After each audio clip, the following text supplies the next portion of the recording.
Salam sejahtera dan selamat petang buat semua rakan penonton setia siri CDL Hands-on Online Session kali ke-18. Yang berbahagia, Datuk Dr. Mahendra Singh Naha Singh selaku Koordinator CDL penyampai snippets hari ini, Puan Elsie Sharon Gilo, penyelara CDL Sabah dan rakan-rakan guru CDL. Bertemu kita sekali lagi ke CDL Hands-on Online Session sesi ke-18. Saya, Shobha McIntyre dari PPD Kota Kinabalu akan menjadi moderator anda pada hari ini. Sesi rasmi akan bermula tepat pada jam 3. Bagi mengisi ruangan menunggu ini secara lebih bermakna, kita akan adakan satu sesi perkongsian pendek seperti biasa daripada seorang tokoh pendidikan yang amat disegani, iaitu Datuk Dr. Mahendra Singh. Beliau juga merupakan salah seorang daripada koordinator Connecting Dots Learning. Izinkan saya menceritakan sedikit latar belakang mengenai Datuk Dr. Mahendra Singh.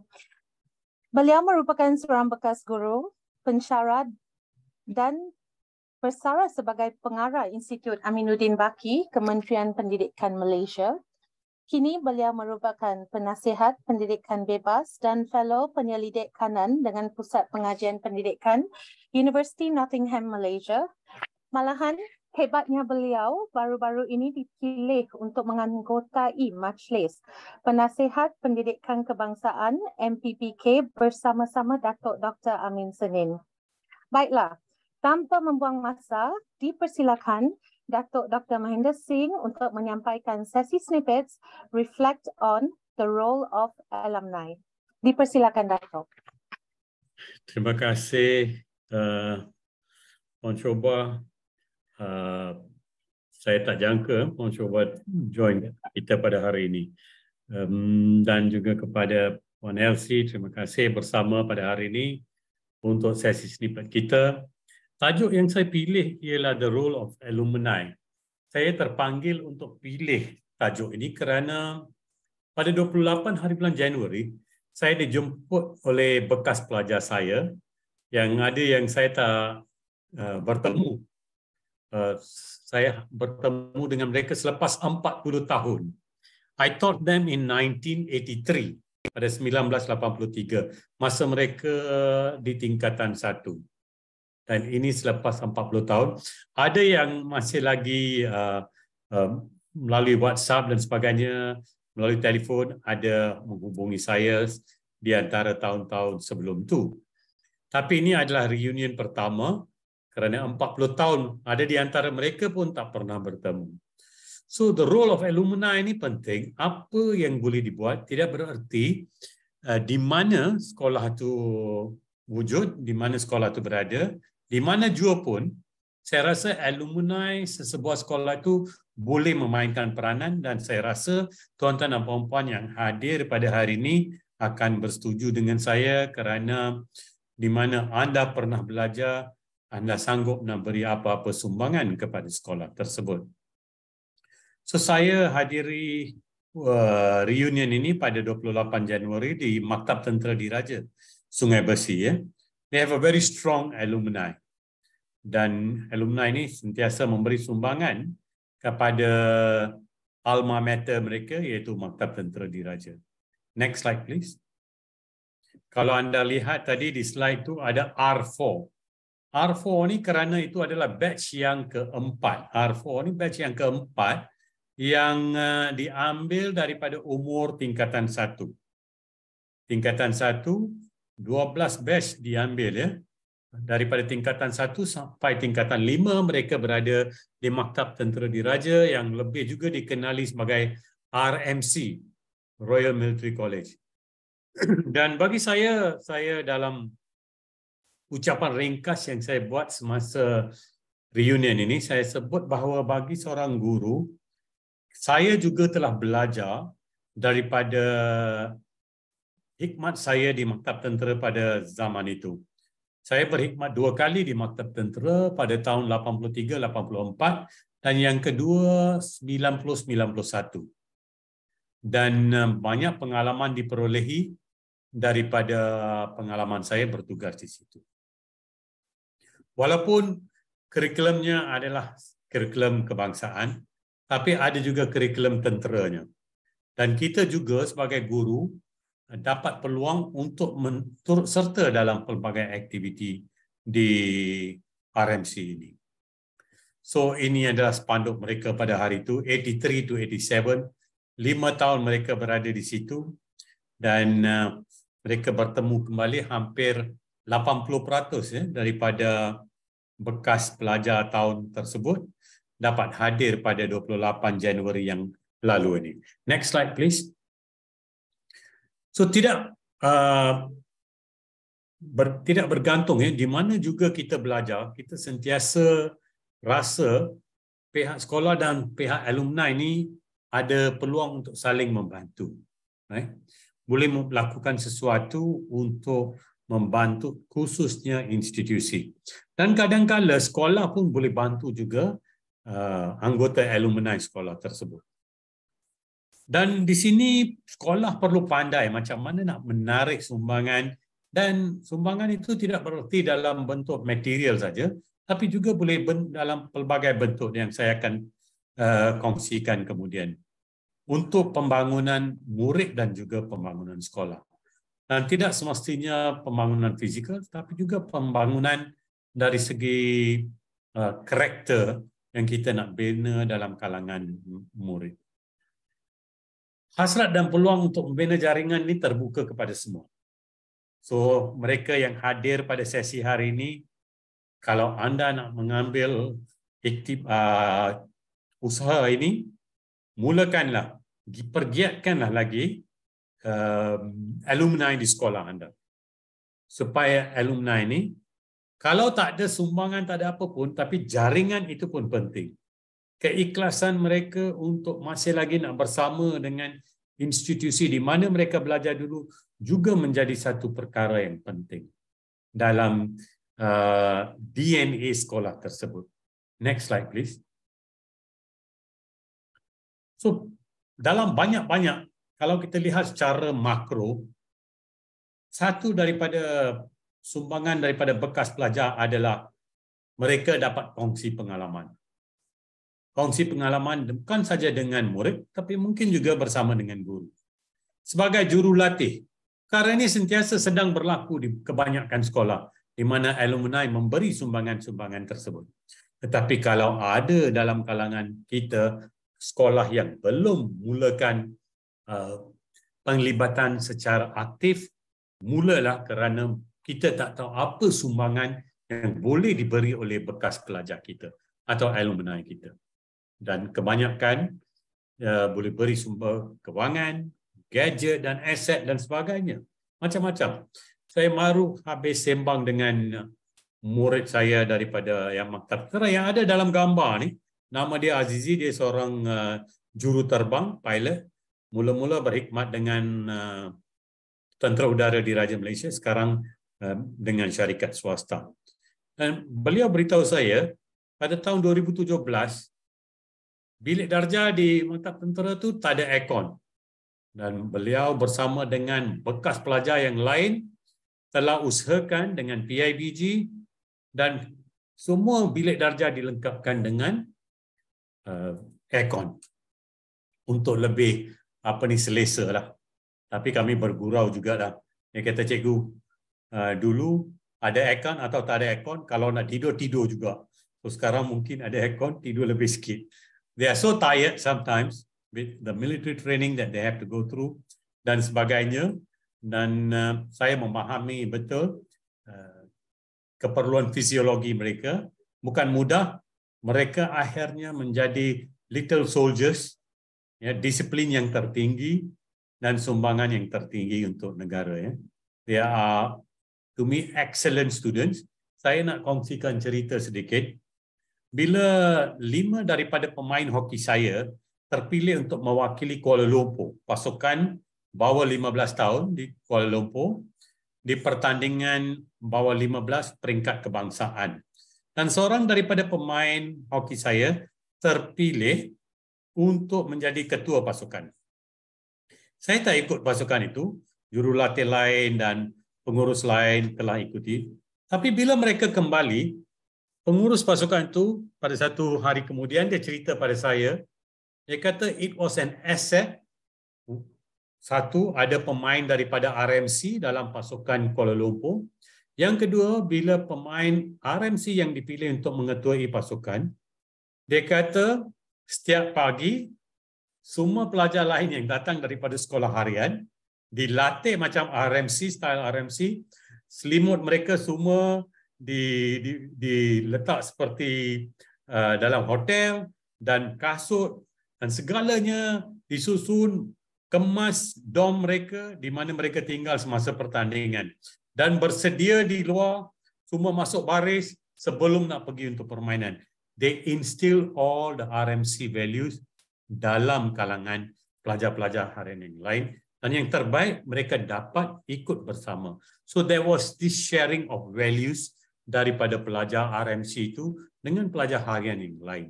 Dan pengurus kata mereka tak perlu risau tentang disiplin kerana disiplin dalam kalangan pemain itu sendiri wujud, ya, dengan adanya bekas pelajar RMC dalam pasukan itu. Next slide please. So tuan-tuan dan puan-puan, ada banyak cara kita boleh lakukan dan falsafah di belakang alumni ini sangat kuat. Kita selalu nak sense of identity dengan sekolah. Yang berhormat Menteri Pendidikan kita yang hormat Puan Fadila telah melawat sekolah beliau. Melawat sekolah beliau di antara banyak yang bila mula-mula dilantik sebagai Menteri Pendidikan. So, I think daripada peringkat apa pun, we always want to have that affiliation dengan sekolah kita. So, yang berhormat Puan Fadlina telah melawat sekolah beliau. Dan di sinilah kita jumpa rakan, kita bina satu camaraderie dengan kawan-kawan, semua datang daripada pelbagai background. Lebih lagi kalau itu sekolah asrama penuh. Kalau sekolah harian pun kita datang daripada latar belakang yang berbeza. Tapi terima kasih kepada wujudnya teknologi WhatsApp ni. Sekarang ni macam rakan sekolah saya, kami kumpul balik selepas 40 tahun dalam kumpulan WhatsApp kami sendiri. So this bond dibina di antara pelajar dan ini adalah satu sumber rich resource for all schools. Dan apa yang kita ingat ada dalam identiti dewasa kita. Kita takkan lupa. Jaranglah kita nak jumpa seorang adult who is not proud of their schools. Sesentiasa akan rasa megah tentang sekolah kita.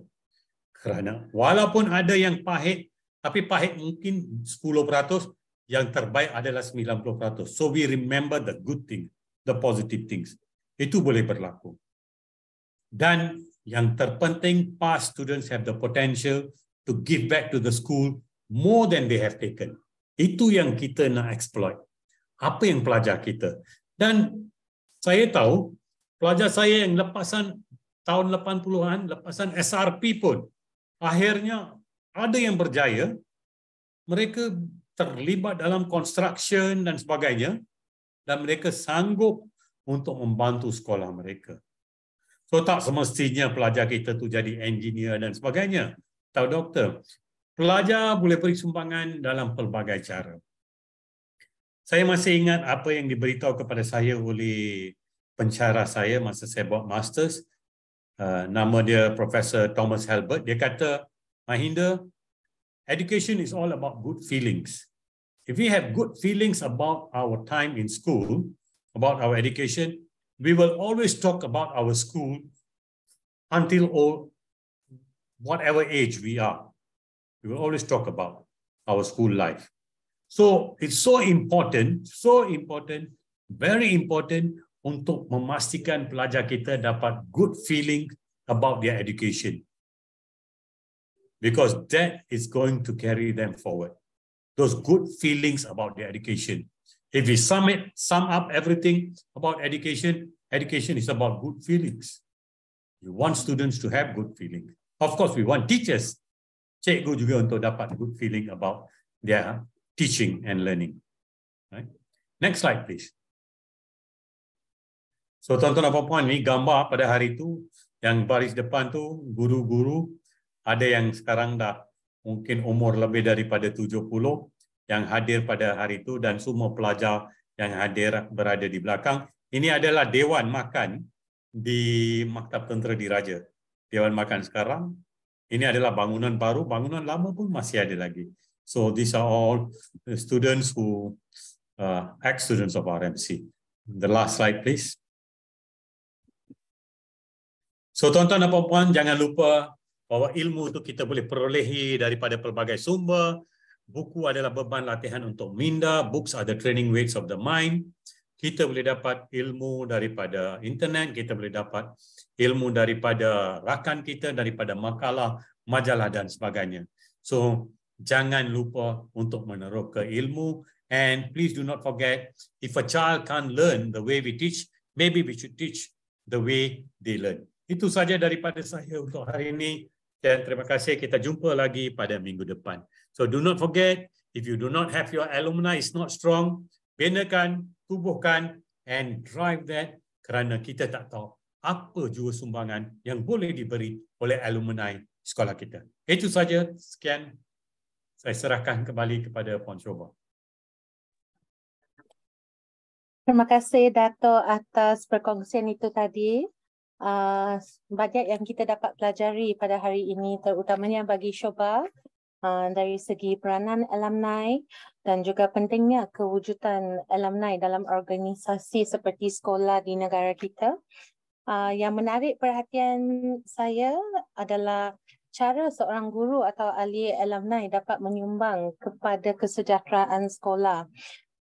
Mungkin melalui aktiviti, kewangan dan sebagainya. Jadi kepada guru-guru yang berada bersama kita hari ini, jika anda tidak mempunyai mana-mana alumni lagi, mungkin boleh menghubungilah sekolah anda yang lama ataupun mewujudkan alumni sendiri untuk sekolah masing-masing sebagai satu cara mendapatkan sumber. Alright, so terima kasih Dato'. Saya juga nak beritahu kepada guru yang hadir pada hari ini, kalau sekolah anda belum mula, tak payah tunggu untuk orang lain mulakan. You go with the idea kepada pengetua, guru besar dan sebagainya untuk mulakan alumni itu. Maupun di sekolah rendah. You know? Betul tu Dato'. Yeah, actually it's very encouraging. Sebab even saya tak pernah join apa-apa alumni kan sebelum ni. So sekarang dia memberi saya satu macam fikiran saya terbuka lah. Kenapa tidak join alumni kan? Menyumbang, give back to the school. Yes. You know. So terima kasih sekali lagi Dato' atas perkongsian tadi. Okay, dan saya percaya perkongsian tentang the role of alumni akan membawa perubahan kepada hati kita. Dan juga bagaimana kita melihat our view of alumni. So thank you once again. Jadi kita teruskan sesi ini dengan sesi perkongsian yang seterusnya. So sekali lagi terima kasih Dato' Mahendra kerana perkongsian anda tadi menjadi pemacu motivasi dan inspirasi kepada kami warga pendidik agar terus mencari ilmu untuk menjadi pendidik yang berinovasi, berwawasan dan berilmu demi anak didik kita. Baiklah, so tanpa membuang masa lagi, mari kita teruskan dengan sesi hari ini. Selamat sejahtera dan selamat petang sekali lagi kepada semua yang bersama kita. Yang berbahagia Dato' Dr. Amin Senin, pengasas CDL, Dato' Dr. Mahendra Singh, penyampai sesi snippets, penceramah jemputan CDL ke-18, Puan Anisita Z. Domingo, Puan Elsie Sharon Gilo, penyelaras CDL, Cikgu Mita Tabang, Sabah Chapter, para pengetua, para pendidik dan guru-guru di seluruh Sabah khasnya dan juga yang sudi bersama kami dari seluruh pelosok Malaysia. Sekali lagi saya akan memperkenalkan diri saya sebagai moderator anda pada hari ini. Saya Cik Shoba McIntyre dari PPD Kota Kinabalu. Selamat bertemu kembali dalam sesi CDL siri ke-18, Cikgu Mita Tabang. Sesi CDL merupakan satu sesi perkongsian ilmu yang dijalankan secara bersiri menerusi siri hands-on online session. Tuan-tuan dan puan-puan para pendidik sekalian, jadi objektif CDL hands-on ini adalah untuk berkongsi ilmu dan kemahiran, membangunkan kompetensi guru, meningkatkan keupayaan dan juga membina jalinan dan jaringan yang berterusan. Makluman kepada peserta-peserta kita pada hari ini, peserta perlu mendaftar sebagai pelanggan atau ahli CDL. Pendaftaran adalah percuma, anda boleh melayari www.connectingdots.my untuk maklumat lanjut. Peserta boleh mengikuti program melalui pautan Zoom yang tertera pada poster. Perkongsian ini berlangsung setiap minggu pada hari Khamis selama 1 jam 30 minit dari pukul 3 hingga pukul 4.30 petang. Perkongsian ini merupakan satu perkongsian secara hands-on, jadi ada aktiviti yang akan disampaikan oleh penceramah kita selepas ini. E-Sijil disediakan menerusi pautan yang diberi pada akhir sesi ini. Baiklah, untuk makluman semua, hashtag Cikgu Mita Tabang ni membawa maksud Cikgu Bantu Cikgu, yang mana perkataan Mita Tabang itu sendiri berasal daripada perkataan dalam bahasa suku kaum etnik Sabah, juga bermaksud saling bantu-membantu. Baiklah. Tuan-tuan dan puan-puan para pendidik sekalian, penceramah bagi CDL hands-on pada kali ini ialah Cikgu Anisita Z. Domingo dari SMK Kolombong, Sabah. Terlebih dahulu izinkan saya untuk membaca sedikit latar belakang mengenai Cikgu Anisita Z. Domingo. Dia merupakan Ketua Panitia Sejarah Sekolah Menengah yang berpengalaman dan telah menerima pelbagai lantikan sebagai panel penilai, penulis modul dan penggubal soalan SPM Sejarah Negeri Sabah. Kejayaan Cikgu Anisita termasuk Inovasi Gold Award International Learning Resources Festival, Tapak Forensik Kebat, Bronze Award International Learning Resources Festival, Booklet 2-in-1 Eksplorasi, Kajian Tindakan, Anugerah Emas Pembentangan, Kolokium Kajian Tindakan T12L Peringkat Kebangsaan, Reputasi 4K, Anugerah Guru Ikon Inovasi PTPR Sekolah Menengah, Sempena Hari Guru Peringkat Daerah Kota Kinabalu 2022 dan Anugerah Pekerja Contoh kategori Pegawai Sekolah, Pegawai Pendidikan Daerah Kota Kinabalu bagi tahun 2022. Sebelum itu, sepanjang perkongsian ini, cikgu-cikgu boleh mengajukan soalan secara terus sekiranya terdapat kemusykilan. Anda boleh menggunakan ruangan chat untuk mengemukakan soalan anda atau semasa sesi Q&A anda bolehlah berkomunikasi melalui secara bersuara dengan suara.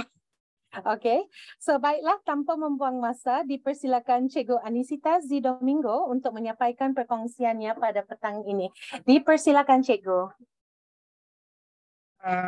Assalamualaikum, bismillahirrahmanirrahim. Terima kasih kepada moderator kita yang tidak asing lagi ya, Miss Shoba McIntyre. Okay. Terima kasih diucapkan kepada Puan Elsie kerana memberi peluang kepada saya untuk berkongsi pada hari ini kepada rakan-rakan bukan sahaja di Kota Kinabalu tetapi juga di area Sabah lah. Okey, so apa yang saya lihat pada hari ini penglibatan ramai juga, ada yang saya nampak dari sekolah, student dan juga rakan-rakan guru sekitar Kota Kinabalu. So bertemu lagi kita walaupun di alam maya ini. Okey, semoga apa yang saya kongsikan pada hari ini memberi manfaatlah kepada kita semua, lebih-lebih lagi. Okey, pemeriksaan SPM yang kiranya diambang, diambang hanya tinggal beberapa hari lagi. Okey, so tanpa membuang masa, okey, saya share dulu screen saya. Sementara itu terima kasih juga saya ambil kesempatan di sini ya untuk mengucapkan terima kasih kepada Datuk Dr. Mahendra Singh. Saya sangat suka every week saya tengok dia punya sesi motivasi. Dan yang paling menarik perhatian saya, slot-slot yang sebelum ini bagaimana untuk menjadi seorang pemimpin lah. So memang sangat bermanfaat kepada diri saya sendiri dan juga slot tadi itu pun juga menggerakkan hati saya untuk mengaktifkan balik diri dalam alumni di sekolah saya sebelum ini SMK Datuk Mojuddin Pinampang. Baiklah tanpa membuang masa. Perkongsian hari ini memfokuskan kepada serba sedikit tentang latar belakang lah format baru SPM ini dan juga highlight saya pada hari ini adalah analisis SPM. Analisis SPM untuk tahun-tahun yang sebelum ini dan juga fokus SPM kita, tajuk-tajuk yang orang bilang hot-hot lah untuk SPM pada tahun ini. So beberapa contoh soalan-soalan percubaan daripada negeri dan juga perkara kedua yang akan saya highlightkan di sini adalah bagaimana menjejak lubuk markah sebab subjek ini adalah subjek sejarah, yaitu mesti wajib lulus lah untuk dapat sijil.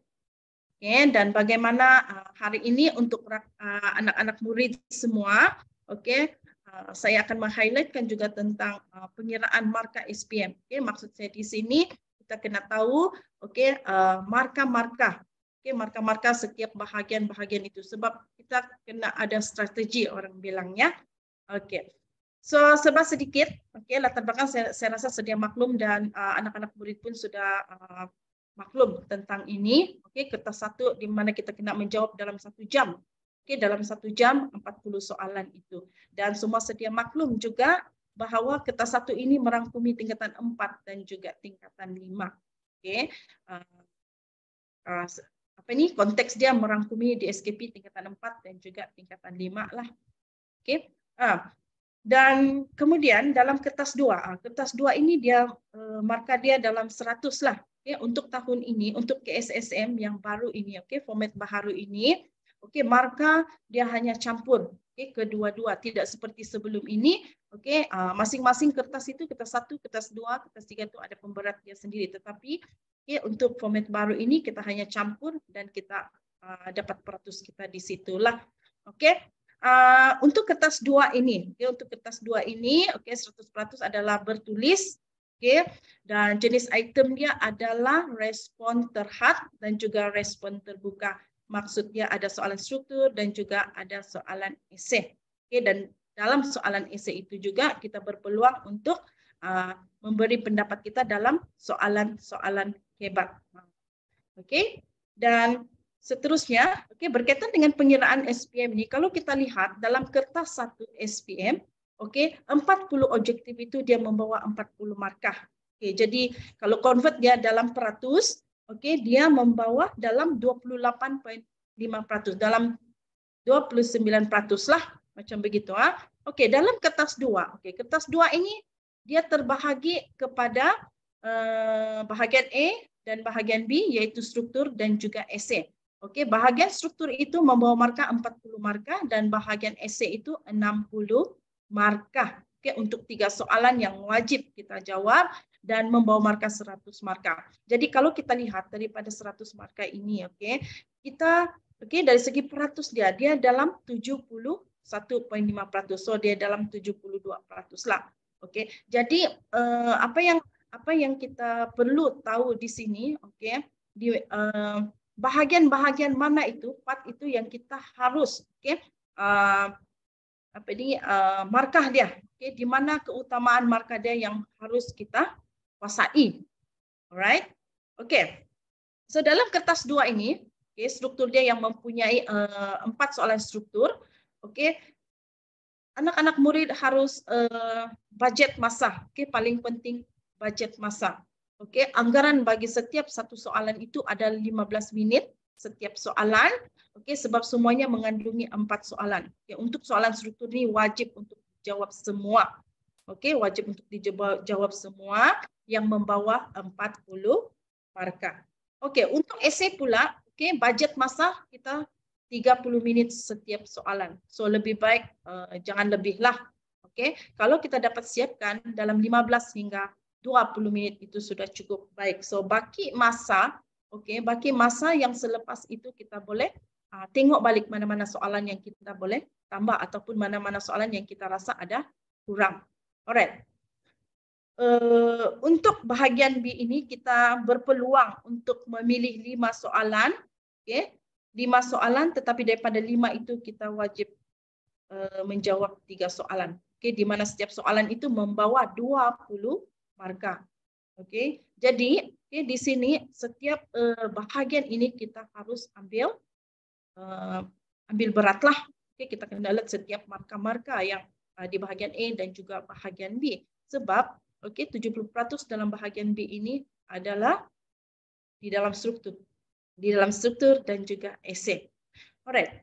So seterusnya, 100 markah ya untuk kertas 2. Baiklah. Jadi dalam menguasai 10 bab, tingkatan 4 dan juga tingkatan 5 ini. Tingkatan 4 ada 10 bab, tingkatan 5 ada 10 bab. Jadi macam mana kita untuk tackle ataupun mana-mana soalan yang kita rasa. Kalau kita lihat di sini, wah banyaknya. So kita sebagai guru juga kena bagi keyakinan lah kepada anak-anak murid, supaya jangan takut dengan 20 bab ini. Sebab ada strategi dialah, mengikut kekuatan masing-masing. Maksud saya kekuatan masing-masing di sini pelajar kita, di mana yang mereka tajuk-tajuk yang mereka minat, suka lebih lebih mahir lah. Jadi untuk tingkatan 4 ini berdasarkan di SKP dia terbahagi kepada 3, yang bermula dengan tajuk 9. Tajuk 9 ini merangkumi bab 1, bab 2. Jadi dia dalam kelompok yang sama. Jadi dari bab 1 dan juga bab 2 ini, satu soalan akan keluar daripada bab 1 dan bab 2. Jadi bila fikir-fikir balik, wah, banyak nih kan bab 1, bab 2. Bab 1 ini ada lebih kurang ada 4 subtopik, bab 2 ada 4 subtopik. Jadi, so jangan risau. Lepas ini cikgu akan highlightkan tentang analisis soalan lah yang sebelum-sebelum ini supaya kita boleh lihat keutamaan di mana kita punya strategi, di mana yang kita harus utamakan tajuk-tajuk itu. Untuk tajuk 10, bermula daripada bab 3, bab 4, bab 5 dan juga bab 6. Jadi soalan di sini yang pasti satu soalan daripada kelompok ini akan keluar 1. Kadang-kadang 2. 1 atau 2 lah. Begitu juga dengan tajuk 11 yang bermula dengan bab 7, bab 8, bab 9, bab 10. So daripada ni bab ini juga 1 ataupun 2 soalan lah. Yang pasti setiap bahagian ini akan keluar 1 soalan. Alright. So kalau kita lihat di sini pun dari segi tajuk ini, kita boleh kita boleh kategorikan dia. Jadi kalau kita sebagai student di sini, mana-mana tajuk yang sedikit itu haruslah kita utamakan. Sebab banyak orang bilang sedikit yang kita mau hafal, tapi kita confirm akan ada soalan keluar daripada situlah. Tingkatan 5 pula, dia ada 4 tajuk. 4 tajuk terbahagi kepada 4 tajuk dan berjumlah 10 bab juga, sama juga. Cuma, bab 1, bab 2, bab 3, bab 4 itu dia berada dalam tajuk 12. Begitu juga 1 atau 2 soalan akan keluar daripada situ, yang pasti 1 soalan. Tajuk 13, bab 5 dan bab 6 ini berkaitan dengan pembentukan Malaysia, cabaran dan selepas pembentukan Malaysia. 2 bab ini sahaja confirm akan keluar 1 bab. Dan kalau kita lihat ini, bab 5 dan bab 6 ini memfokuskan kepada pembentukan Malaysia. Begitu juga bab 7, bab 8, tajuk membina kesejahteraan negara, membina kemakmuran negara. Jadi kalau kita lihat ini lebih kepada cerita-cerita tentang selepas pembentukan Malaysia. Dan kemungkinan besar, dan pastinya satu soalan yang pasti keluarlah dari dua bab ini. Oke, bab 9, bab 10, dasar luar Malaysia, kecemerlangan Malaysia di persada dunia pun akan ada satu soalan di sini. Jadi daripada tingkatan 4 dan tingkatan 5, yang pasti, dari tingkatan 4 ini akan ada 3 soalan. Kemudian daripada tingkatan 5 ini, dari kelompok ini ada 4 kelompok. Jadi 4 soalan yang pasti akan keluar di situ. Jadi kita, strategi dia di sini, mana-mana bab yang sedikit itu kita utamakan. Kita utamakan untuk kita kuasai sebagai student dan juga sebagai guru. Bagus juga lah kita balik-balik ingatkan. Balik-balik ingatkan kepada anak-anak murid kita supaya utamakan dua bab. Kelompok-kelompok yang ada 2 bab supaya dia tidak akan termiss lah. Alright, jadi kalau kita lihat tingkatan 4 itu bab 1 dan bab 2, tingkatan 5 bab 5 dan bab 6, bab 7 dan bab 8, 9 dan 10. So di sini tiada istilah yang anak murid semua akan termiss lah. Maksud cikgu hantar kertas kosong. Jangan hantar kertas kosong. Sebab ingat sejarah ni wajib lulus. Di ruangan chat ini, ada yang bertanya. Cikgu apa tu 1 ataupun 2? Boleh tanya dulu ke? Boleh. Yang berkaitan dengan 1 dan 2 itu adalah soalan yang keluar. Kemungkinan soalan yang keluar 1 ataupun 2. Tapi yang pasti, setiap kelompok ini akan keluar 1 soalan. Kenapa dia dibahagikan ini? Dalam di SKP, dia sudah bahagikan tajuk-tajuk ini bermula dengan tajuk 9. So itu fokus dia. Itu fokus dia. Saya harap saya menjawablah. So apa yang kita saat-saat akhir ini, apa yang kita perlu kuasai adalah tajuk-tajuk. Tajuk-tajuk. Mana-mana yang sudah keluar. Berikut adalah analisis ya. Analisis daripada SPM. SPM yang pertama, untuk pengetahuan tahun lalu ada 3 kali lah SPM kan. Yaitu SPM kali pertama yang awam tu yang semua. Kemudian SPM yang kedua itu adalah untuk calon-calon COVID dan juga SPM ulangan orang calon-calon yang mengulang dalam SPM setelah keluar result lah. Jadi semua ini diambil kira.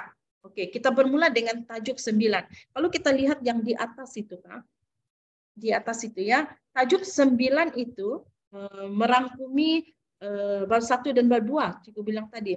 Tapi kita lebih memfokuskan kepada bab 2. Jadi untuk pengetahuan anak-anak murid semua dan juga rakan-rakan guru di sini, kalau kita bilang fokus kepada satu-satu bab itu tidak bermakna kita mengabaikan bab-bab yang lain. Sekurang-kurangnya kita tahulah cerita tentang bab 1. Macam di sini kita fokus kepada bab 2. Analisis ini adalah berdasarkan SPM, tajuk-tajuk juga yang dikumpul daripada trial-trial negeri-negeri yang lain. Jadi terima kasihlah juga kepada rakan-rakan guru dari setiap negeri-negeri yang sudi berkongsi soalan-soalan trial dari negeri masing-masing. So ini pun sangat membantu sebenarnya. Jadi kalau kita lihat dalam bab 1 ini ya, tajuk 9 ini dia bab 1 dan bab 2 saja ya untuk tingkatan 4. Jadi pada tahun lalu SPM yang pertama itu ciri negara bangsa di alam Melayu itu dia sudah keluarlah. Kemudian pada SPM ulangan ciri-ciri negara bangsa Kesultanan Melayu Melaka, keunggulan sistem pentadbiran undang-undang. Jadi yang pasti di sini peranan pemerintah dan rakyat itu dia kira masih hot. Walau bagaimanapun apa yang kita perlu tumpukan di sini adalah 3 tajuk ini, yaitu ciri-ciri negara bangsa Kerajaan Kesultanan Melayu Melaka. Sebab yang tahun lalu itu keluar ciri-ciri negara bangsa di alam Melayu. Oke, dan juga jangan lupa fokuskan tentang perundangan. Oke, perundangan, oke, dan juga wadat ataupun peranan di antara pemerintah dan juga rakyat. Jadi sebut wadat ini saya rasa semua maklum. Oke, harap-harap anak-anak murid pun alert lah. Oke, cikgu cek dulu kalau ada cikgu yang kotak warna jingga itu adalah ramalan soalan SPM untuk tahun ini ke? Oke. Oke, di sini cikgu lebih suka, cikgu tidak berani cakap dia ramalan, cuma apa yang cikgu berani cakap berdasarkan analisis ini adalah tajuk-tajuk yang perlu kita highlight. Maksudnya kita boleh nampak juga di sana, oke, tajuk-tajuk mana yang belum keluar. Dan untuk kamu ini masih lagi fresh ya, sebab baru tahun yang kedua. Oke, baru tahun yang kedua. Jadi banyak lagi soalan-soalan ataupun tajuk-tajuk lain ini yang boleh bakal keluar. Tapi yang pasti dalam tahun lalu punya itu yang SPM umum tuh, oke, kita boleh abaikan lah. Oke, abaikan, tetapi maksudnya abaikan di sana bukan langsung kita tidak tahu tentang itu. Oke, kadang-kadang dia berkait lah. Alright. Oke, untuk bab 2 di sini. Oke, kalau ada soalannya, anak-anak murid ataupun rekan-rekan guru boleh saja terus bertanya ya. Oke, terus bertanya. Oke, kalau kita lihat dalam bab 2 ini, tahun lalu untuk yang SPM pertama kali itu, yang untuk semua itu belum ada yang keluar. So, tahun ini itu sebab kenapa cikgu bilang kita fokus bab 2. Oke, sangat-sangat. Oke, sebab, oke, dalam SPM ini dia belum keluar. Yang keluar semasa SPM COVID sahaja, yaitu maksud nasionalisme dan juga kesan kemunculan gerakan nasionalisme. Jadi kalau kita tinggal dalam tajuk bab 2 ini, sebenarnya kita boleh bahagikan kepada, maksud itu sebagai pengenalan lah. Oke, 3 bahagian. Oke, pertama tentang maksud nasionalisme, kedua perkembangan. Oke, ketiga tentang kesan dari segi kesedaran nasionalisme dan kesan kemunculan gerakan nasionalisme. Oke, yang ketiga itu adalah perkembangan nasionalisme. Oke, kita kena tengok juga lah kan, kena pandai juga bahagikan kategori dia. Jadi kalau kita lihat maksud nasionalisme itu sudah keluar, oke, tapi maksud tuh secara umum kita kena tahulah juga kan apa itu nasionalisme. Oke, jadi yang paling hot di sini ini adalah perkembangan nasionalisme di Barat. Oke, yang memfokuskan tentang 3 revolusi itu, revolusi keagungan, oke, revolusi Amerika, itu semua ya, dan satu lagi itulah. Oke, kemudian jangan lupa juga perkembangan di Asia, oke, yang merujuk kepada China, Jepun dan juga Turki. Nah, adalah cikgu cerita lebih lanjut ya di sini. Oke, dan juga Asia Tenggara. So kalau Asia Tenggara ini kita melihat kepada negeri-negeri yang ada di Asia Tenggara. Tetapi yang selalunya, oke, bukan selalunya, yang awal-awal tajuk itu untuk perkembangan nasionalisme di Asia Tenggara ialah Filipina dan juga Indonesia. Oke, kalau dia soal mungkin dia soal ini duluan lah, mungkin lah. Oke, dan juga mungkin yang seterusnya macam Burma, oke, Indochina mungkin tahun-tahun akan datang lah ya kan. Oke, jadi kita berdoalah supaya keluar ya, keluar nih. Oke, kemudian untuk bahagian kesedaran ya, kesan ini, oke, termasuk kesedaran ini dalam SPM COVID, calon-calon COVID lah cikgu kategorikannya. Oke, dia sudah keluar satu, dan bahagian yang di bawah sekali ini ya, perkembangan nasionalisme dan kesan perkembangan nasionalisme. Oke, yang memperlihatkan peranan-peranan persatuan, oke, dan golongan intelektual dalam perkembangan nasionalisme, dan juga kesan dia dari aspek ekonomi, politik dan juga sosial. Oke, jadi dalam kumpulan tajuk ini, oke, pasti akan ada keluar satu.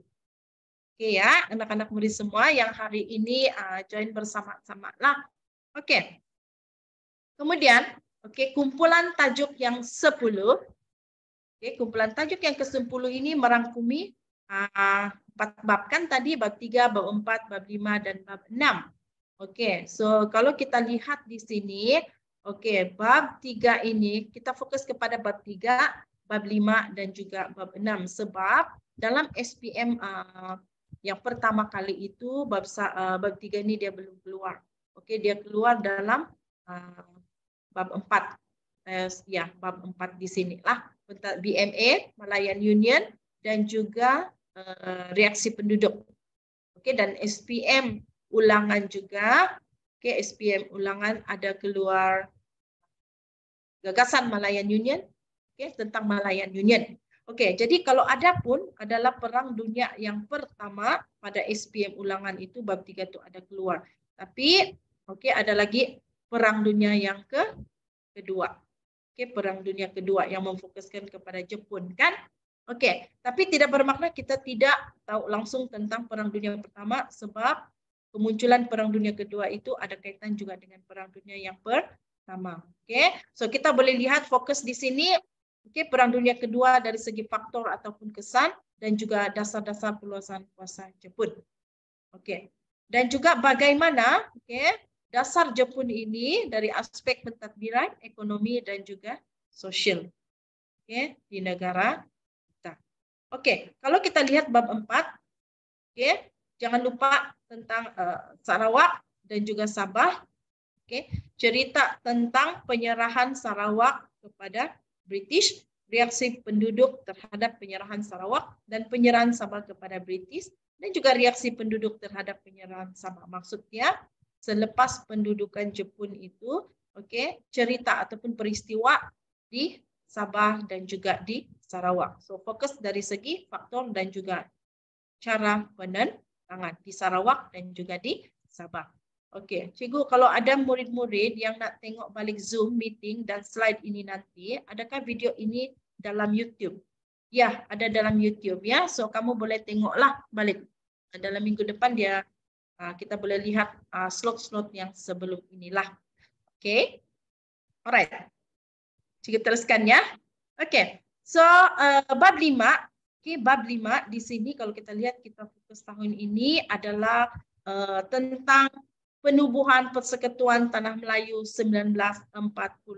So semua cerita tentang Persekutuan Tanah Melayu 1948 dari segi latar belakang, faktor penubuhan dia, dan juga ciri-ciri Persekutuan Tanah Melayu 1948. So inilah dari segi faktor dan sebab.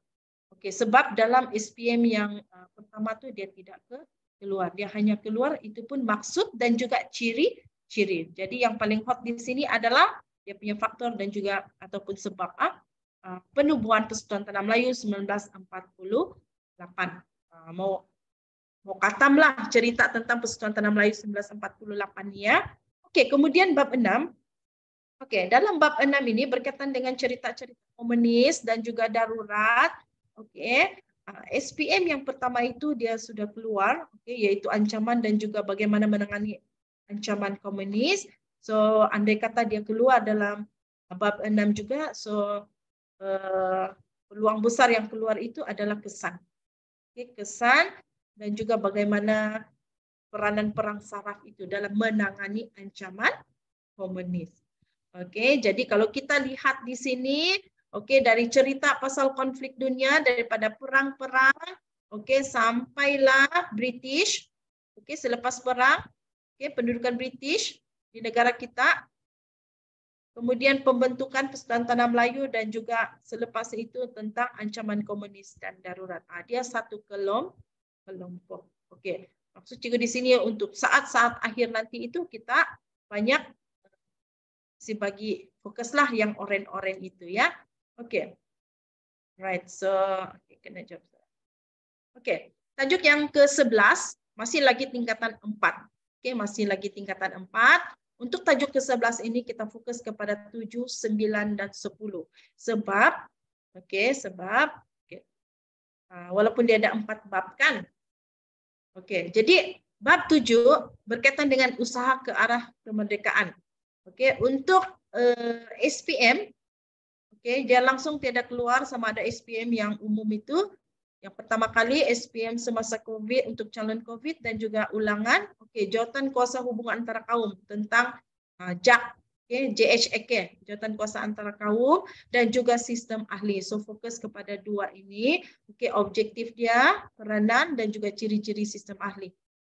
Dan cikgu pun memfokuskan kepada ini dalam perkongsian cikgu di beberapa rakan-rakan sekolah, rakan-rakan guru lah. Kerjasama politik ke arah kemerdekaan. Kalau kita lihat ini pun macam hot juga ya.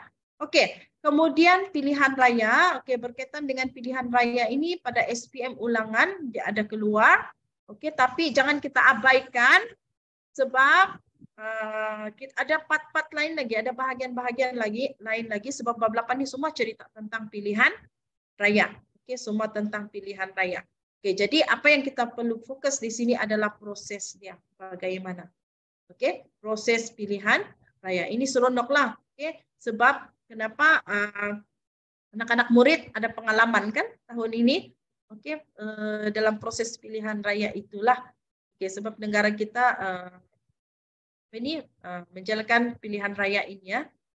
Kemudian penubuhan Majlis Perundangan Persekutuan, MPP, juga selalu sebut MPP. Apa kesan dia dan juga peranan kabinet yang pertama itu. Siapa dia punya negara anggota, siapa yang terlibat anggota dia. Lepas tu apa dong punya jawatan-jawatan itu semualah. Alright. Untuk bab 9, untuk bab 9, kita fokus. Kalau kita tengok di sini tiada hitam-hitam kan, maksudnya dia belum keluar lah.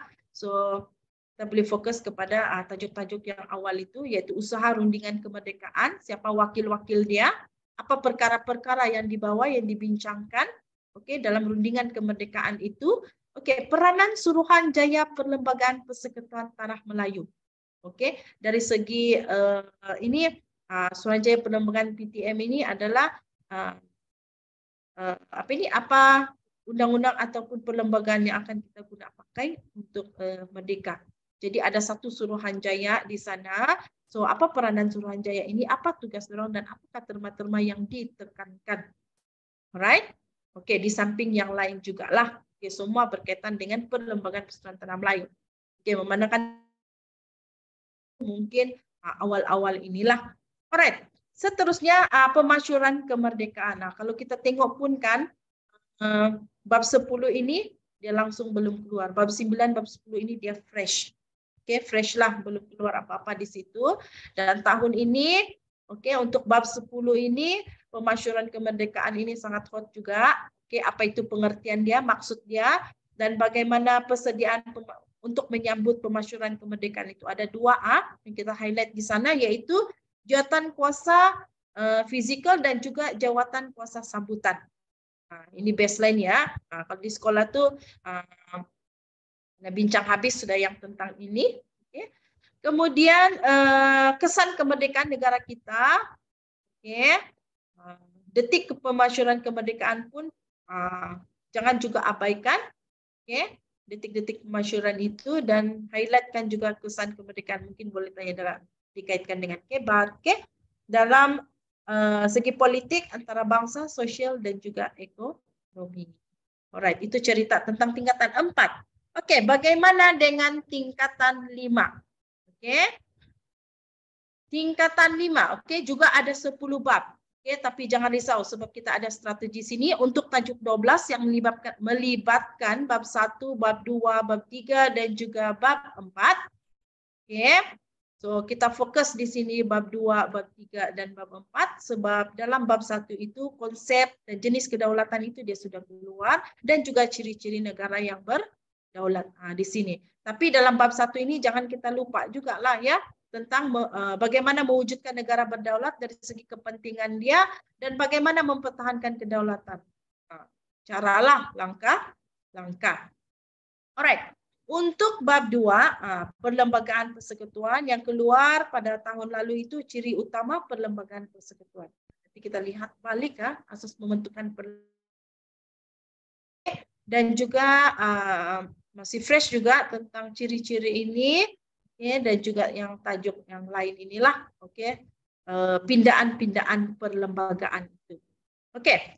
Bab 3, di sini kita fokus berkaitan dengan raja berperlembagaan dan juga demokrasi berparlimen. Sejarah dan kedudukan institusi Majlis Raja-Raja, maksudnya semua tentang Majlis Raja-Raja. Apa fungsi Majlis Raja-Raja? Berkaitan dengan yang di Pertuan Agung. Okey, apakah apakah kuasa dan juga kedudukan seorang agung itu yang di Pertuan Agung itu. Kemudian jangan lupa sistem demokrasi ataupun amalan demokrasi serta pengasingan kuasa. Fokus kepada 3 badan pemerintahan itu. Badan kehakiman, badan perundangan dan juga badan pelaksana. Dan ada satu topik kecil di sini yaitu berkaitan dengan kebebasan asasi dalam amalan demokrasi. Alright. Sebab yang keluar yang pernah keluar yang SPM kali pertama dan juga SPM ulangan. Itu latar belakang pemerintahan beraja dan juga keunikan amalan demokrasi berparlimen. Dikaitkan dengan kebat kalau cikgu tidak silaplah yang tahun lalu. Bab 4 sistem persekutuan. Di sini fokus kepada kerajaan persekutuan dan juga kerajaan negeri. Apa bentuk kerjasama dorang? Apa dorang punya bidang-bidang kuasa yang bentuk kerjasama dorang itu? Dan juga faktor untuk mengukuhkan sistem persekutuan. Bab 4. Dan kalau yang ini nih, tajuk-tajuk bab 4 ini dia suka keluar dalam struktur lah, lebih kurang macam begitu. Tapi tidak mustahil juga kalau keluar dalam esei. So semua kita bersedia. Apapun setiap tajuk-tajuk ataupun tema-tema, cikgu selalu sebut tema-tema. Contohnya kalau tanya tentang kerajaan negeri, kerajaan persekutuan, at least kita tahu apa itu kerajaan persekutuan. Apa itu perlembagaan? Apa itu sistem demokrasi berparlimen? At least kita tahu. Apa itu majlis raja? Kalau kita tahu at least latar belakang tentang sesuatu tema itu kan, sesuatu tajuk itu kan, kita tiada masalah untuk menjawab dia punya kebat, soalan kebat. Tajuk 13, tajuk 13 ini bab 5 dan bab 6. Cikgu paling suka lah ini bab 5 dan bab 6. Sebab dia yang melibatkan pembentukan Malaysia. Pembentukan Malaysia. Jadi kalau cikgu selalu sebut bagi tahu anak-anak murid supaya bab 5 dan 6 ini katam barabis. Orang Sabah bilang kan, kita bilang katam barabis bab 5 dan bab 6 supaya apapun keluar dalam bab 5 bab 6 ini kita boleh jawab sebab dia memfokuskan kepada pembentukan Malaysia dan juga cabaran-cabaran selepas pembentukan Malaysia. Jadi kalau kita lihat dalam bab 5 ini, yang lepas keluar tentang idea gagasan Malaysia, rasionalnya pembentukan Malaysia keluar dalam SPM ulangan. Kemudian reaksi terhadap pembentukan Malaysia juga keluar dalam SPM pertama itu. Jadi saki baki dia di sini kalau kita lihat yang oren ini adalah langkah-langkah pembentukan Malaysia. Jawatan kuasa yang dibentuk itu apa dia punya tugas? Inti parti perjanjian Malaysia. 1963 yang selalu kita sebut-sebut sekarang kan MA63, MA63. Inilah dia itu. Perjanjian Malaysia 1963 dari segi dia punya kandungan. Kemudian konfrontasi dan usaha untuk menangani. Sorry di sana ada typing error. So dari segi konfrontasi dan usaha untuk menangani konfrontasi ini, konfrontasi daripada Indonesia, apakah tindakan-tindakan Indonesia ataupun jenis konfrontasi yang dilancarkan oleh Indonesia dan bagaimana kita Malaysia ini mengatasi masalah ini. Alright? Selepas itu dalam SPM untuk calon-calon COVID sudah keluar cabaran dalaman Malaysia dan juga pemisahan Singapura. Jadi di sini apa yang kita mau fokus di sini adalah saki baki itulah, yaitu ancaman keselamatan ataupun ancaman komunis selepas itu. Yang fokus di Sarawak dan juga di Semenanjung lah. So highlight tajuk di sana itu yang CCO, yang di Sarawak itu. Kemudian rancangan pembangunan ekonomi. Ini semua yang tentang rancangan Malaysia. Bagaimana dari aspek pembangunan ekonomi dan juga satu tajuk berkaitan dengan tragedi hubungan kaum yaitu peristiwa 13 Mei. Oke, ini hot juga lah. Oke, dan juga kalau dia keluar peristiwa 13 Mei ini mungkin lebih memfokuskan kepada iktibar.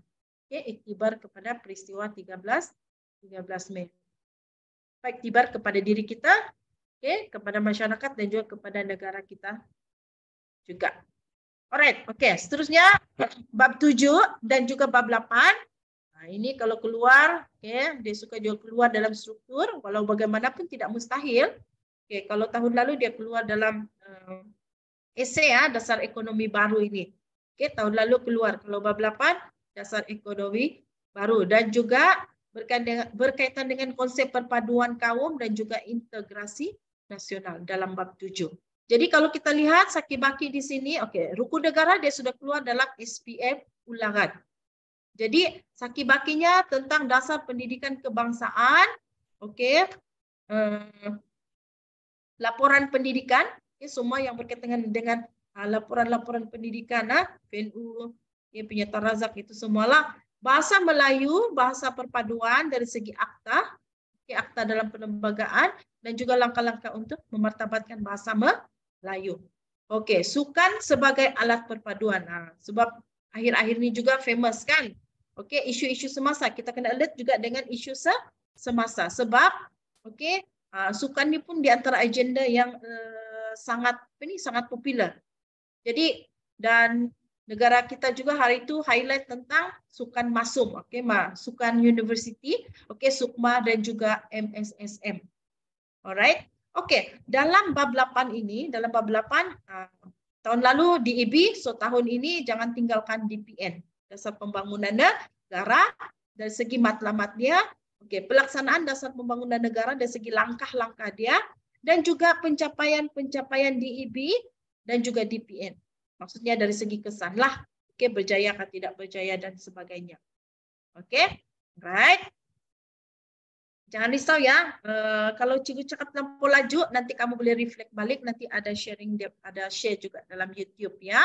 Oke, kalau kita lihat dasar luar Malaysia, dasar luar Malaysia ini kita nampak macam susah sebab dia melibatkan global, dia melibatkan dunia. Tetapi sebenarnya kalau kita rajin tengok berita kan, kita senang untuk mudahlah untuk kita. Dan jangan takutlah bila nampak PBB, bila nampak ASEAN, oke, sebab dia tidak lari tentang peranan, oke, peranan penglibatan kita sebagai negara anggota. Maksud cikgu negara kita, oke, apa sumbangan Malaysia dalam pertumbuhan ini dan juga apakah bentuk-bentuk kerjasama, oke, yang Malaysia sumbangkan. Oke, jadi untuk tahun ini, kalau tahun lalu keluar tentang latar belakang dasar luar dan juga asas-asas penggubalan dasar luar, tahun ini kita fokus dulu kepada PBB.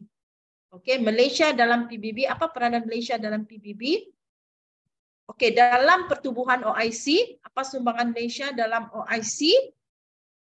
Dan juga apakah bentuk-bentuk kerjasama Malaysia dalam ASEAN? Jadi kena simpanlah dalam kepala otak nih, oke, persediaan kita PBB, OIC, ASEAN.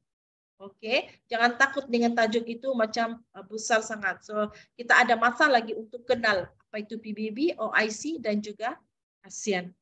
Oke, kemudian bab 10, oke, kecemerlangan Malaysia dalam persada dunia. Oke, tahun lalu dia keluar dalam SPM calon COVID. Oke, Malaysia isu global dan contemporary. Oke, so kita fokus tahun ini adalah Malaysia dalam hubungan ekonomi antarabangsa dari segi cabaran dan juga langkah-langkah. Oke, isu kemanusiaan dan keamanan dari segi bentuk bantuan. Alright.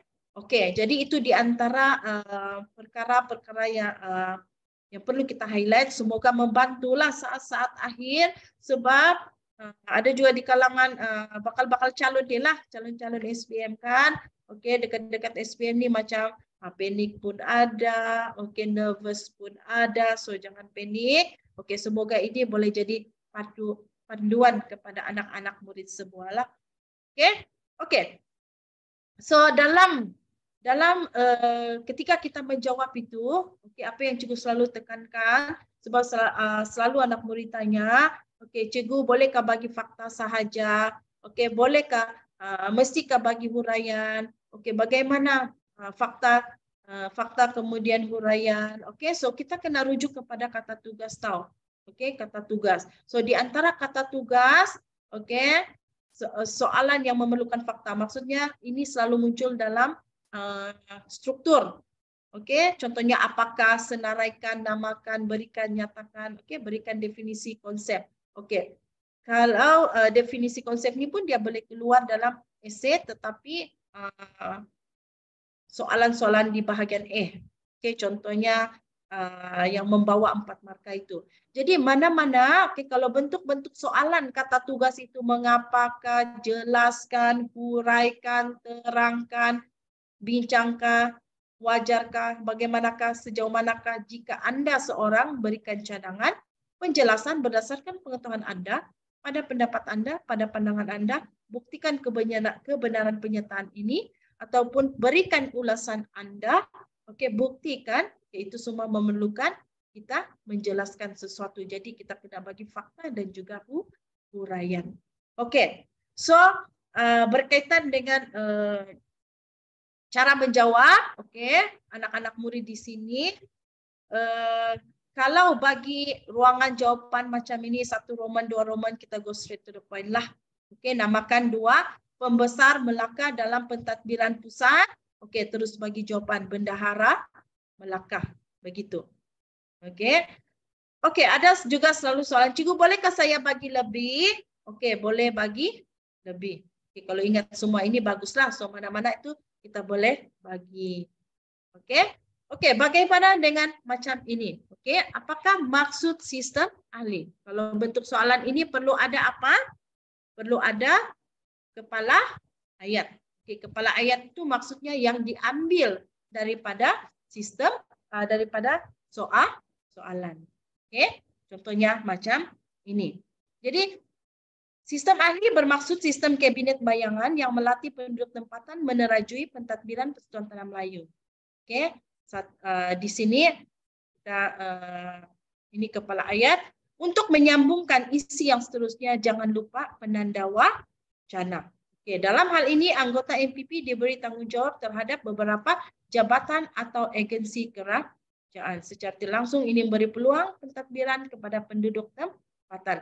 Jadi kalau kita lihat, oke, soalan ini dia tanya tentang sistem ahli. Jadi terus-terusnya sampai soalan kebat itu pun berkaitan dengan sistem ahli.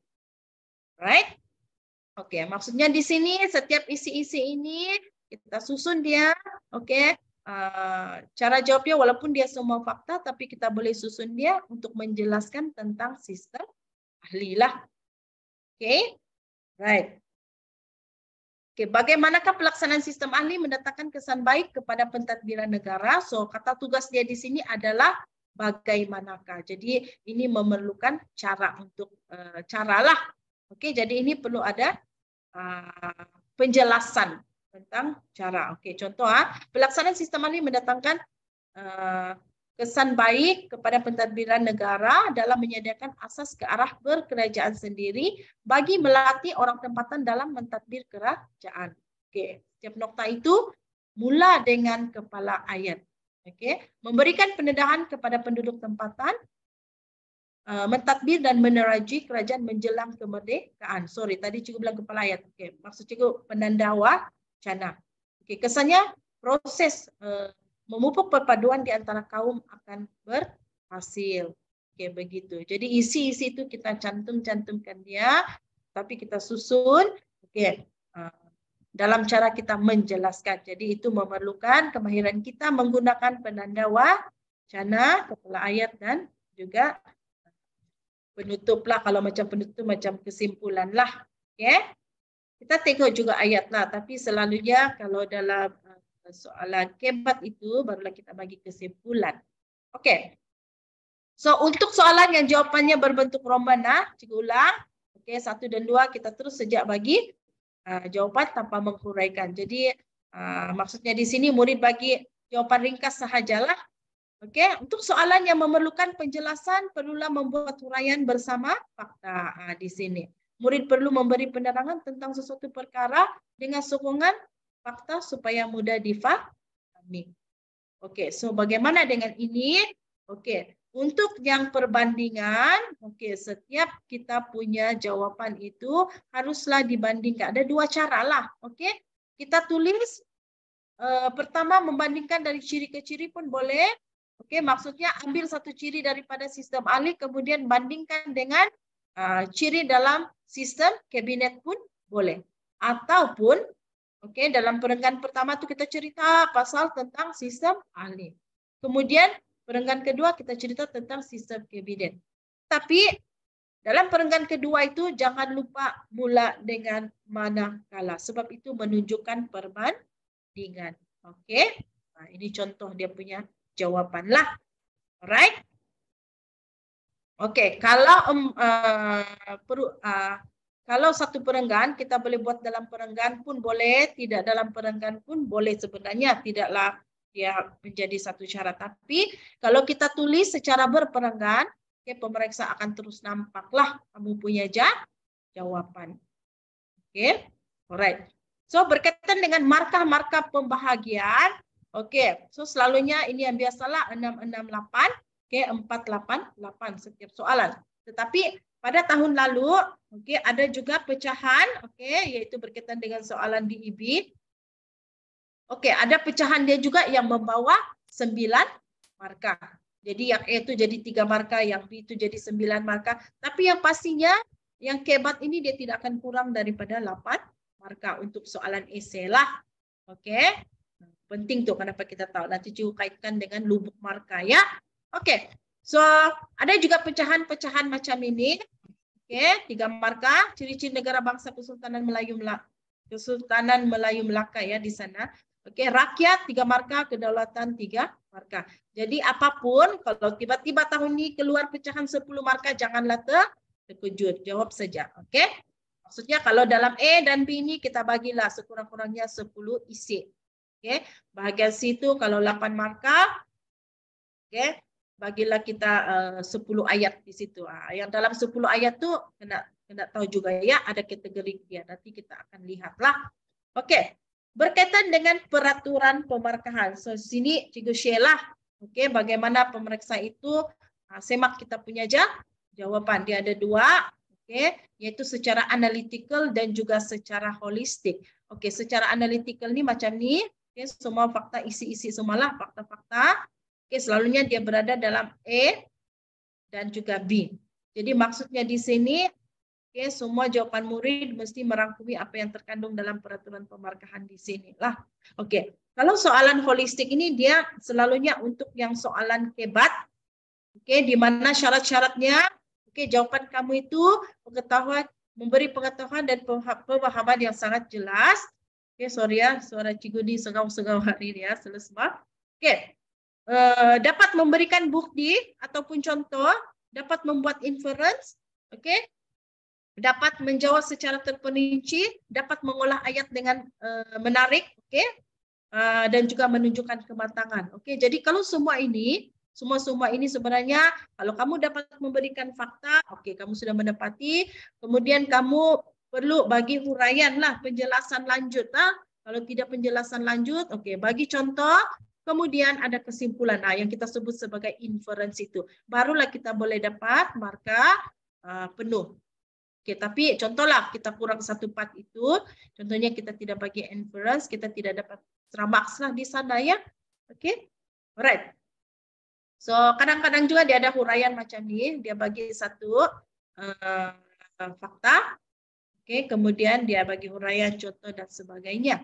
Jadi untuk di sini, anak-anak murid, Cikgu ingatkan di sini ya, bila kita menjawab yang memerlukan penjelasan itu, kadang-kadang dia ingat isi dulu, dia bagi isi-isi dulu. Tapi pastikan setiap isi ini sekurang-kurangnya kita bagi huraian 1. Sebab kadang-kadang, dalam skema itu bahagian fakta itu belum lagi dia memberikan markah. Di bahagian huraian itu barulah dia dapat markah. Alright, Cikgu itu bahagian inference apa mau letak? Nanti ya, siapa Benedict? Nanti Cikgu kasih tengok contoh di mana inference itu patut berada. Kesan atau penegasan seperti dalam teknik karangan bahasa Melayu ya, betul lah. Oke, nanti kita tengok dari segi konteks sejarah macam mana pula cara menjawab dia. Oke. Oke, juga ada setengah jam lagi, lebih kurang. Juga harap sempatlah. Ha? Oke. Oke. Jadi di sini kalau kita lihat selalunya soalan fakta itu membawa A dan B.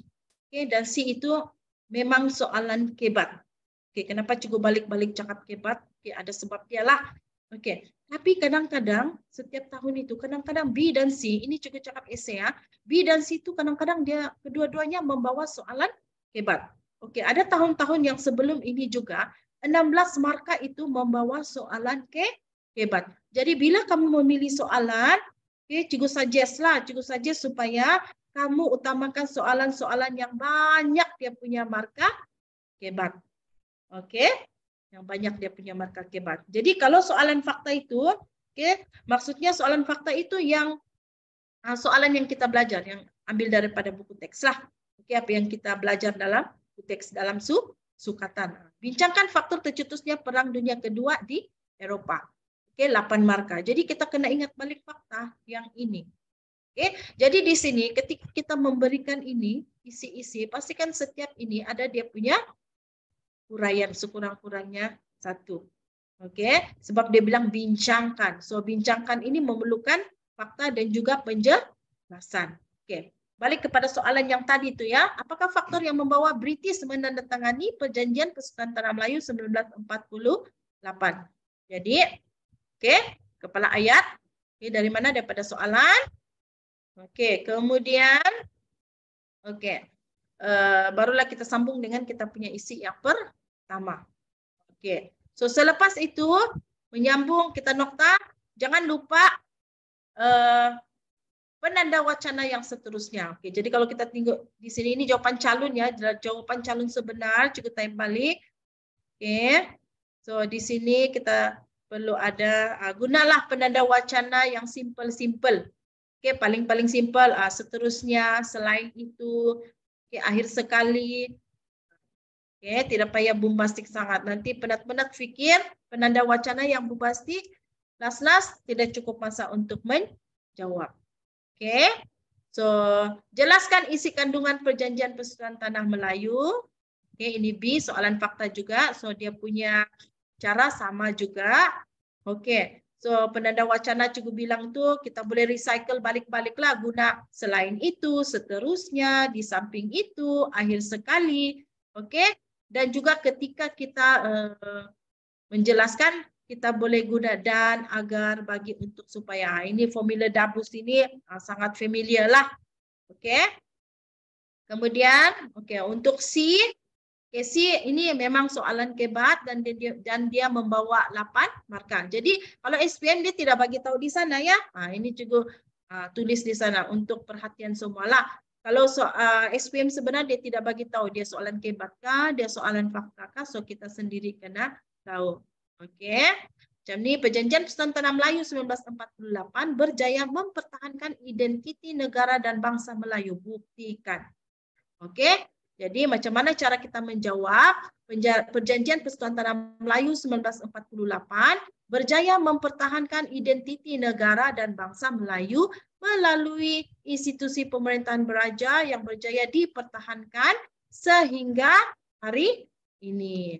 Oke, so ini maksudnya kita kena jawab. Itu dia punya isi lah. Oke, huraian yang seterusnya ialah Persetujuan Tinggi British perlu merujuk Raja-Raja Melayu terlebih dahulu, khususnya dalam bidang kuasa kuasa persekutuan. Selain itu, oke, rang undang-undang, oke, Majlis Perundangan Persekutuan juga perlu mendapat perkenan Raja-Raja Melayu. Misalnya, Majlis Raja-Raja Melayu yang dibentuk berpeluang memberikan pandangan dalam perkara tertentu dan Raja-Raja Melayu juga diiktiraf sebagai kota pemerintahan negeri masing-masing. Justru itu, Majlis Raja-Raja bertanggung jawab mengesahkan undang-undang yang diluluskan dalam Majlis Perundangan Negeri. Malahan, keistimewaan orang Melayu sebagai penduduk pribumi diiktiraf dan konsep Raja Melayu diiktirafkan kepada orang Melayu dan orang asli sahaja. Kesimpulannya, di sini duduknya dia punya inference.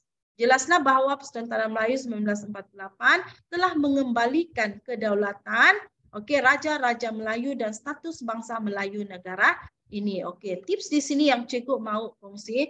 Kalau kita jawab kebat ini sama ada kebat kita itu kita secara berfakta kita masukkan jawaban-jawaban fakta pun boleh, ataupun kalau kita tidak ingat, oke, kita boleh jawab secara umum.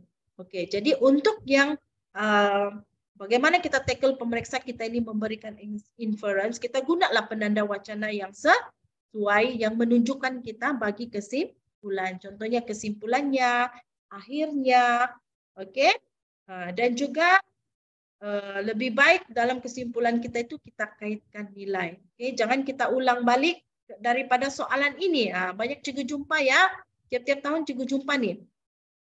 Bila dia ulang balik, soalan itu sebagai dia punya inference. Itu belum bagi inference. Alright? Oke, cikgu boleh pakai kad kebat kan? Kalau buat soalan kebat boleh? Oke, so selain daripada cadangan-cadangan cikgu di sini, oke, rekan-rekan guru yang lainnya, contohnya Cikgu Hanita, oke, rekan-rekan guru dari Semenanjung, oke, ada banyak sharing tentang formula-formula ini. Boleh pakai semua dalam kebat kita, itu sangat membantulah. Oke, macam easy body kebat, oke, yang paling famous lah, yang biasa kita dengar ya. Oke, seterusnya. Oke, ini sama juga macam tadi ya. Oke. So, penanda wacana, ini tadi. Kalau kita mau bagi contoh, kita guna seperti, misalnya, oke, dan sebagainya. Alright. Ini yang cikgu mau bagi kamu highlight juga. Banyak highlight cikgu hari ini. Macam highlight semua kan. Oke, sebab ini sejarah. Sejarah wajib lulus bahkan. Alright. Oke, di sini bagaimana kita menjejak lubuk markah layak mendapat sijil ataupun LMS. Oke, di mana part-part dia. Alright. Untuk pengetahuan anak-anak sekalian dan rekan-rekan guru, oke, rekan-rekan guru pun memang sudah maklum dengan ini. Oke, lembaga pemeriksaan dalam laporan analisis keputusan pemeriksaan tahun 2020, oke, ada bagi hints. Oke, ini adalah graf yang menunjukkan peratus soalan kebat dalam kertas pemeriksaan SPM bermula dengan 20% pada tahun 2014 dan kemudian meningkat secara berperingkat sehingga tahun 2021. Kalau kita tengok raja ini ya, so ini sebenarnya adalah hint ataupun adalah orang bilang bayangan ataupun panduan kepada kita, oke, bahwa soalan kebat itu separuh daripada soalan kebat itu, separuh daripada dia punya markah itu adalah soalan kebat. Jadi di sini apa yang kita perlu tahu, kita harus memanfaatkan soalan kebat ini sebaik-baik mungkin. Oke, sebab kita lihat di sini ya. Oke, kenapa cikgu bilang menjejak lubuk markah LMS? Mungkin ada lagi student yang tidak sedar tentang ini. Oke, setiap soalan. Oke, sekarang cikgu cerita tentang kertas 2 lah. Oke, yang ada soalan kebat itu yang kita perlu jawab secara bertulis, bukan kertas 1. Oke, jadi setiap soalan 1 sampai soalan 9 ini, oke, bahagian C dia itu adalah soalan kebat. Jadi setiap soalan ini, kalau kita tengok struktur, setiap soalan ini 10 markah. Dalam 10 markah itu, markah kebat dia 4 markah. Oke, 4 markah. Jadi wajib jawab semua 4 soalan, so kita ada 16 markah. Oke, bahagian ini 16 markah. Jadi dalam bahagian B ini kita dibagi peluang untuk memilih 5 soalan, oke, 3 soalan daripada 5 soalan yang diberikan. Jadi setiap soalan itu 20 markah. Wah, banyak cikgu, kebanyakan anak-anak murid kita selalu macam begitu kan. Banyaklah cikgu, apalah saya mau tulis 20 markah. Oke, jangan risau. Oke, selagi kita menulis, selagi itu kita tidak akan kosong markah. Sebab kita ada talian hayat. Soalan talian hayat di sana. Oke, cikgu cakap, saya selalu sebut talian hayat lah. Supaya bagi semangat sama anak-anak murid ini, jangan putus asa. Oke, sebab talian hayat kita di sana, soalan hayat kita di sana adalah markah kebat. Setiap soalan esei itu ada 8 markah. Jadi 3 esei yang kita jawab itu membawa 24 markah. Jadi 24 markah dengan 16 markah sudah membawa 40 markah. Oke, 40 markah untuk kertas 2. Ini paling minimum. Belum lagi kita menghafal fakta yang lain. Oke, baru dia punya kebat. Oke, di mana kita menjawab itu kita boleh guna, kita bebas menggunakan pendapat kita sendiri untuk menjawab itu soalan. Jadi andai katalah kertas 1 itu, oke, andai kata kertas 1 itu kita dapat 16, tetapi saya selalu tekankan anak-anak murid supaya lebihlah daripada itu, 20/40, dan untuk dapat E perlu kertas 1 itu dalam 35 ke atas.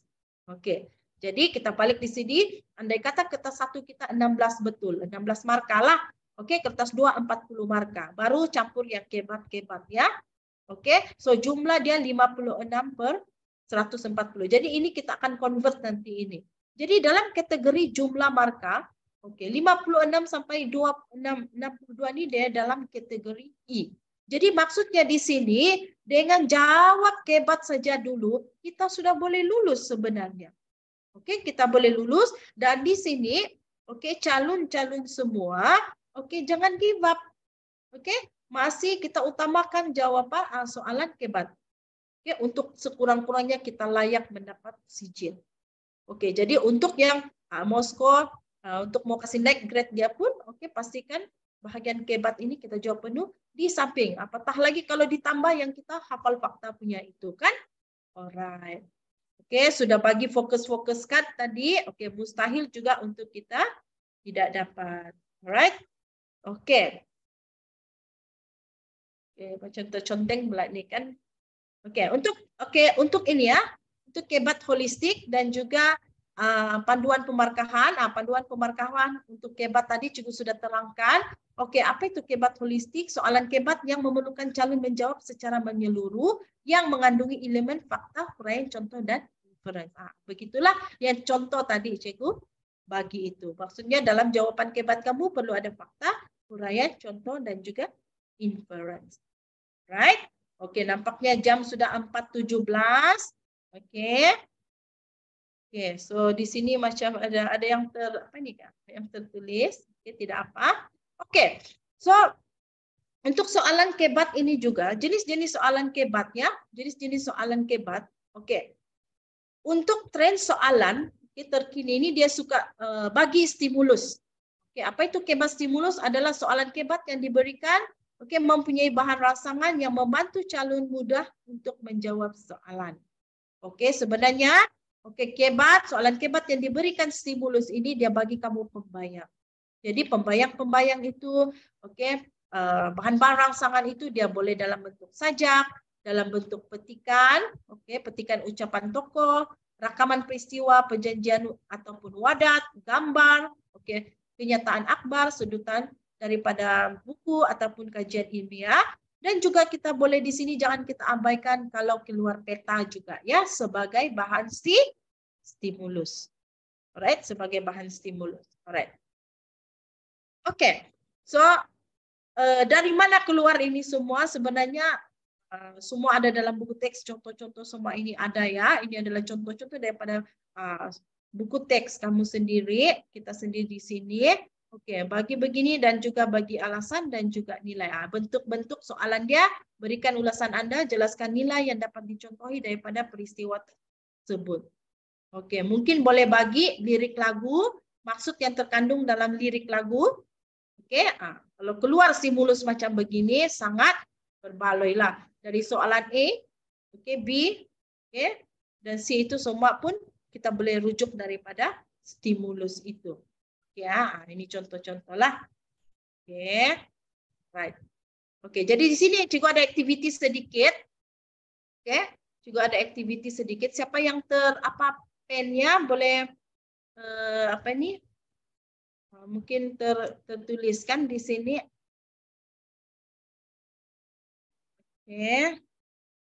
Oke, di sini Cikgu mau soal jawablah sama ada rakan guru ataupun rakan guru ataupun anak-anak murid di sini. Oke, ini adalah kebat berbentuk stimulus yang memberikan gambar.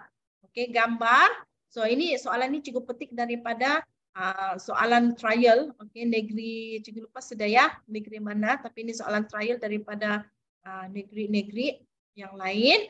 Oke, kita tengok contoh di sini. Gambar berikut merupakan poster sempena Malaysia menjadi tuan rumah Sukan Commonwealth pada tahun 1988. Jadi nyatakan manfaat yang dapat diperolehi negara melalui penganjuran tersebut. Oke, jadi di sini oke, audiens semua, oke, boleh tolong bagi pendapat sama cikgu. Oke, apa yang kita nampak gambar-gambar di sini ini? Oke, nanti kita coba kaitkan untuk menjawab kebat. Oke, sebab kita kena manfaatkan seluruh apa yang ada dalam gambar ini. Oke, so cikgu bagi peluang. Oke, boleh start sana. Oke, mungkin boleh tulis di sana apa yang kita nampak dalam gambar ini. Barulah boleh conteng-conteng. Cikgu tidak marah, jangan risau, oke? Dan rekan-rekan guru juga boleh bantu, oke, menjawab apa yang kita nampak di situ. Ada bagi chat pun boleh. Ada monyet tuh cikgu, oke, memang ada monyet. Oke, kalau di Sabah kita panggil dia orang hutan, ini kan. Oke. Ada memupuk semangat perpaduan. Wow, dia ada sudah jawabannya. Oke, apa lagi yang kita nampak gambar di sini? Ada monyet. Oke, ada bunga raya. Oke, lagi-lagi ada stadium. Oke, ada stadium. Lagi ada tulisan Sukan Commonwealth. Oke, apalagi? Bunga raya. Oke, ada bunga raya. Good. Oke, ada jalur gemilang. Oke, ada apartemen. Ya, betul. Mishoba apartemen. Yes. Oke, banyak kan? Oke, dalam kamu jawab-jawab tadi itu, kalau kita kira nih ada berapa stadium, ada monyet. Nah, paling menarik perhatian monyet. Oke, comel kali kan? Oke, monyet. Ada stadium. Ada Sukan Commonwealth, ada 3, bunga raya 4, jalur gemilang 5, apartemen 6, ada Kuala Lumpur. Oke. Ada 7. Bayangkan semua itu sebenarnya adalah jawaban. Oke, jawaban. Jadi nyatakan manfaat yang dapat diperolehi negara. So, bagaimana gambar-gambar tadi itu kita kaitkan dengan manfaat, dengan menganjurkan Sukan Commonwealth ini. Oke, kalau ada sukan mesti ada peserta di luar negara. Betul. Sekaligus pertukaran mata wang asing. Iya, betul. Oke. So, wah, cikgu rasa cikgu macam berada di dalam kelas. Oke, so mari kita lihat. Oke. Oke. Alright. Oke ya. Tidak mau jalan sudah ini. Itu ada yang cikgu highlight, ada tambahan, ada apartemen. Tadi kan betul semua yang kamu jawab. Jadi sekarang macam mana proses kita mau jadikan apa yang dalam gambar ini sebagai jawaban? Oke, kita ambil contoh lah ya. Gambar yang ada di atas tuh, contohnya ada orang hutan. Oke, sebab jawabnya ada 8 markah. Satu gambar itu membawa satu isi. Ada stadium. So, cikgu ambil 2 contoh inilah ya. Oke, contoh kita tengok kalau orang hutan, oke, boleh meningkatkan pendapatan negara. Dan kalau orang hutan ini, kalau kita lihat di Sabah, ini lebih familiar, boleh dikaitkan dengan sektor pelancongan. Oke, contoh ada Taman Kinabalu. Oke, selain daripada di Sabah, di Semenanjung, Melaka ada Kota Efamosa. Ini adalah tempat-tempat pelancongan. Taman Negara Bako. Oke, kemudian kita boleh kaitkan dengan kehadiran pelancong asing. Oke, yang boleh membawa kepada pertukaran mata wang asing. Oke, dan apa nilai di sana boleh memaparkan ketamadunan ataupun meningkatkan image negara kita. Macam mana kita susun? Sebenarnya ini semua adalah isi-isi, tapi kita susun dia. Oke, kita kategorikan dia mana satu fakta, mana satu huraian, mana satu contoh. Oke, huraian lanjut dan juga inference. Oke, stadium. Juga ambil contoh stadium. Membangunkan kemudahan infrastruktur negara.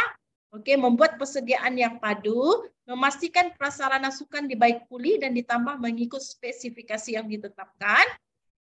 Oke, sebab kita mau anjurkan sukan dunia, mesti mendapati spesifikasi. Jadi contoh Stadium Bukit Jalil, oke, apa yang perlu dinaik taraf, jalan-jalan raya, lampu-lampu jalan, oke, banyak lagi kan? Oke, so inference, kita memiliki dan mampu menyediakan prasarana sukan bertaraf dunia. Jadi macam mana kita susun ini?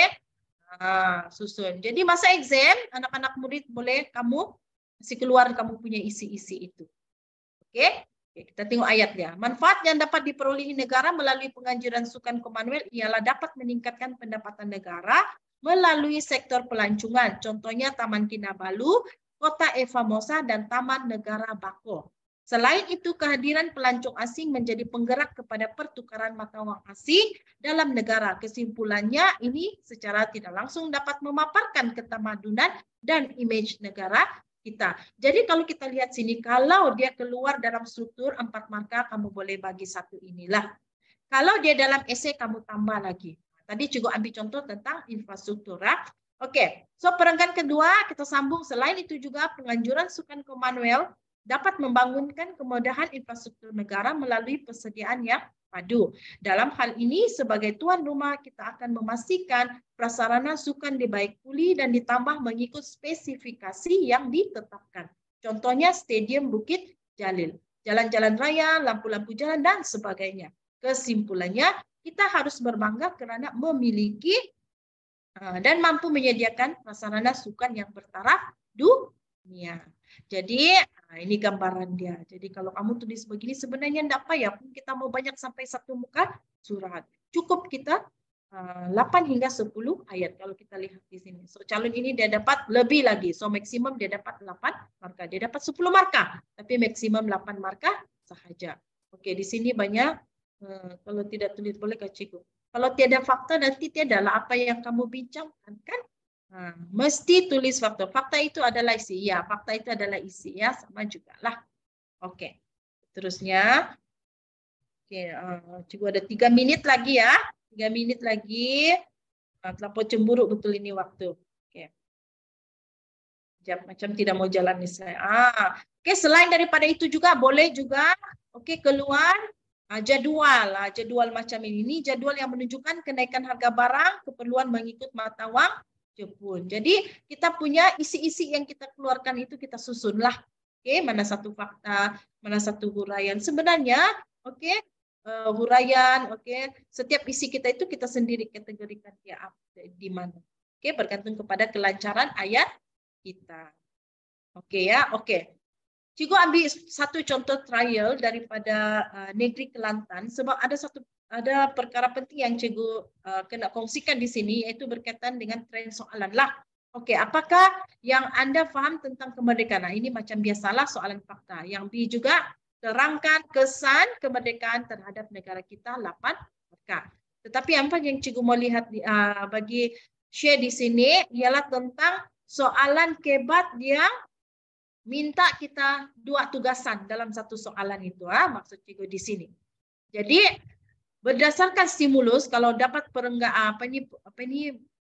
begini stimulus yang macam ni beruntunglah sebab kita banyak maklumat kita boleh dapat. Jadi berdasarkan maklumat, jelaskan maklumat yang terkandung dalam petikan tersebut dan cara anda menghargai kemerdekaan negara. Jadi maksudnya di sini soalan ini minta 2 perkara. Jadi kita kena bagi dua. Kalau dia bilang dan, maksudnya dua. Kalau kita bagi, kita hanya fokus tentang maklumat yang ada di sini. Dan kita tidak menjawab tentang cara menghargai kemerdekaan. Oke, kita akan dapat maksimum 4 markah sahaja. Sebab dia sudah bagi 2 tugasan. So kita kena bagi dua. Jadi dalam soalan ini minta apa maklumat yang terkandung dan juga cara untuk menghargai kemerdekaan. Jadi maklumat yang terkandung ini kita boleh ambil dah. Oke, cara jawab dia ini macam BM juga. Oke, membuat rumusan.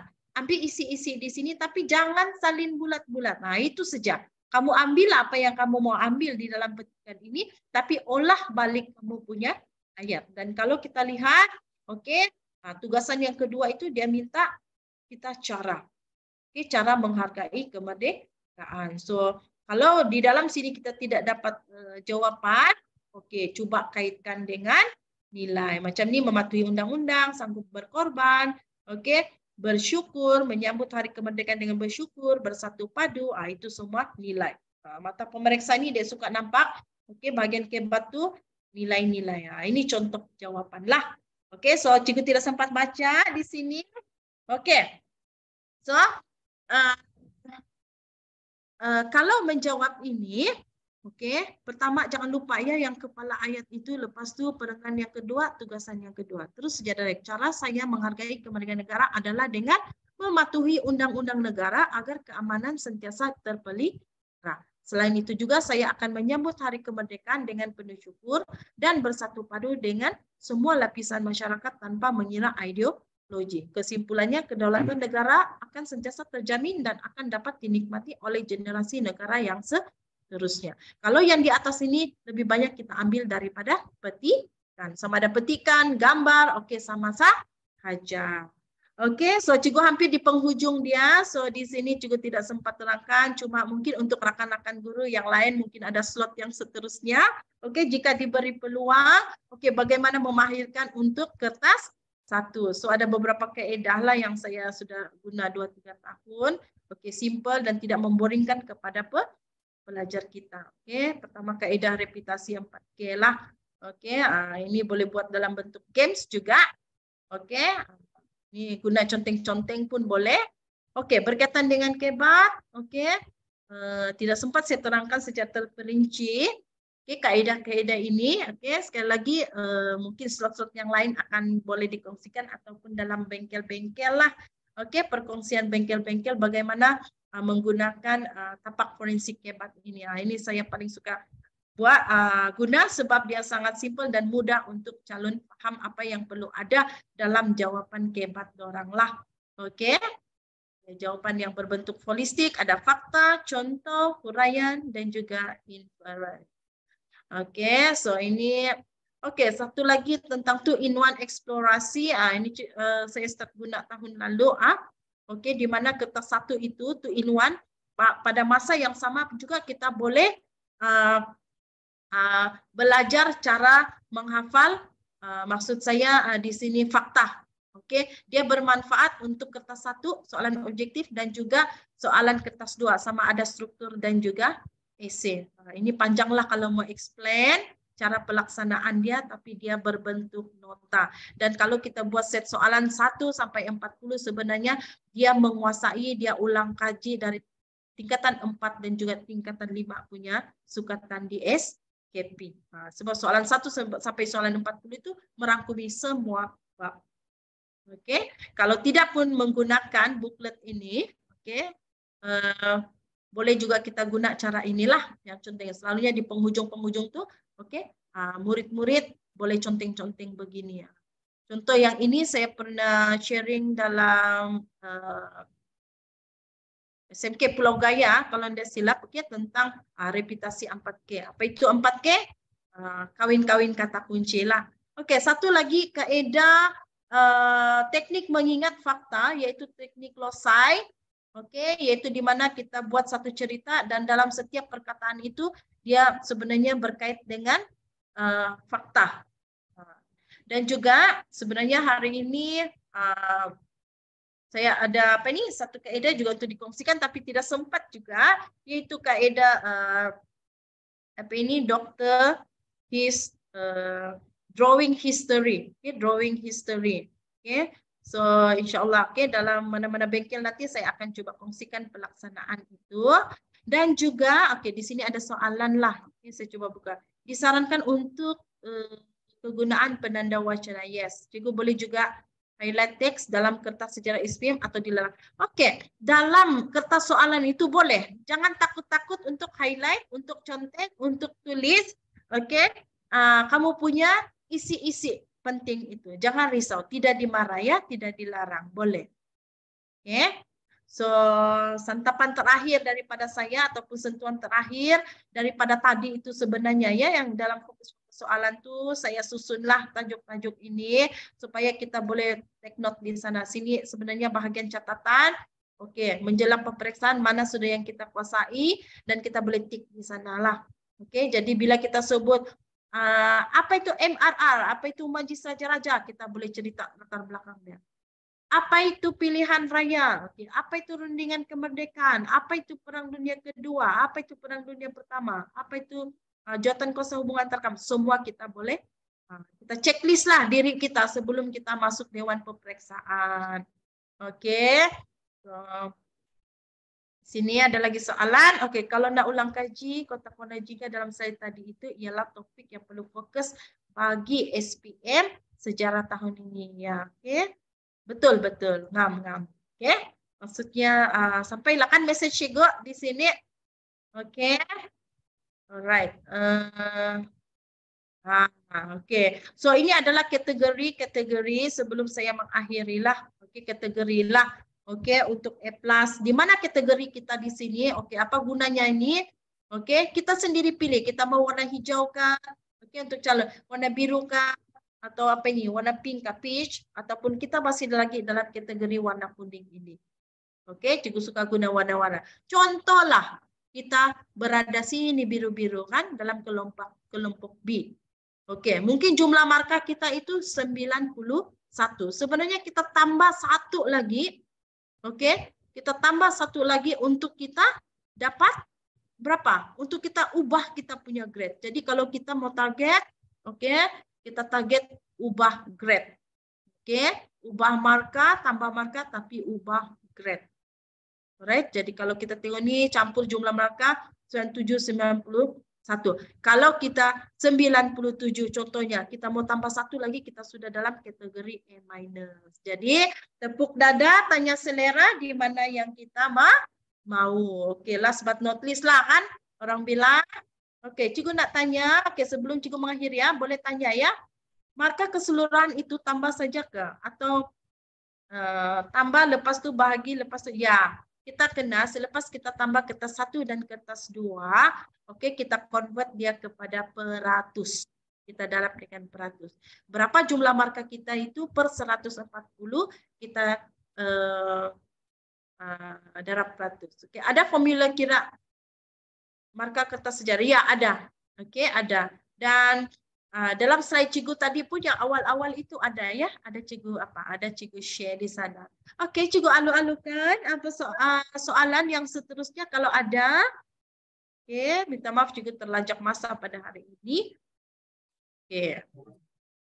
Seandainya tiada soalan sudah, oke, amanat dari cikgu dan juga rakan-rakan guru di sini. Oke, semoga jaga kesehatan lah kan calon-calon semua. Oke, jaga kesehatan. Oke, guru sentiasa mendoakan kamu semua supaya cemerlang. Rancanglah masa sisa-sisa waktu yang ada ini, oke, untuk kecemerlangan kita. Dan juga orang bilang walaupun menjelang ataupun di ambang pemeriksaan, oke, kita terus mencoba ya, kita terus mencoba. Oke, untuk tahu kita punya kelemahan. Kalau kita jawab esai itu kita rasa kita masih lagi masih lagi sukar untuk mencantum-cantum ayat, masih ada waktu untuk kita ulang kaji, buat latihan soalan. Oke, so penyeraan, di situ. Thank you sebab sharing. Oke, so ingat cikgu bilang kamu yang akan menentukan. Oke, sejarah ini wajib tahu lulus, tapi kalau untuk cemerlang itu adalah pilihan kita. Berusahalah. Mana kamu mau? Warna hijau kah? Warna biru? Ataupun warna kuning, ataupun warna purple itu. So, itu sahaja daripada cikgu. Selamat menduduki peperiksaan. Oke, selamat menduduki good luck, and all the best to you all. Oke, dan juga untuk rakan-rakan guru. Oke, semoga perkongsian saya pada hari ini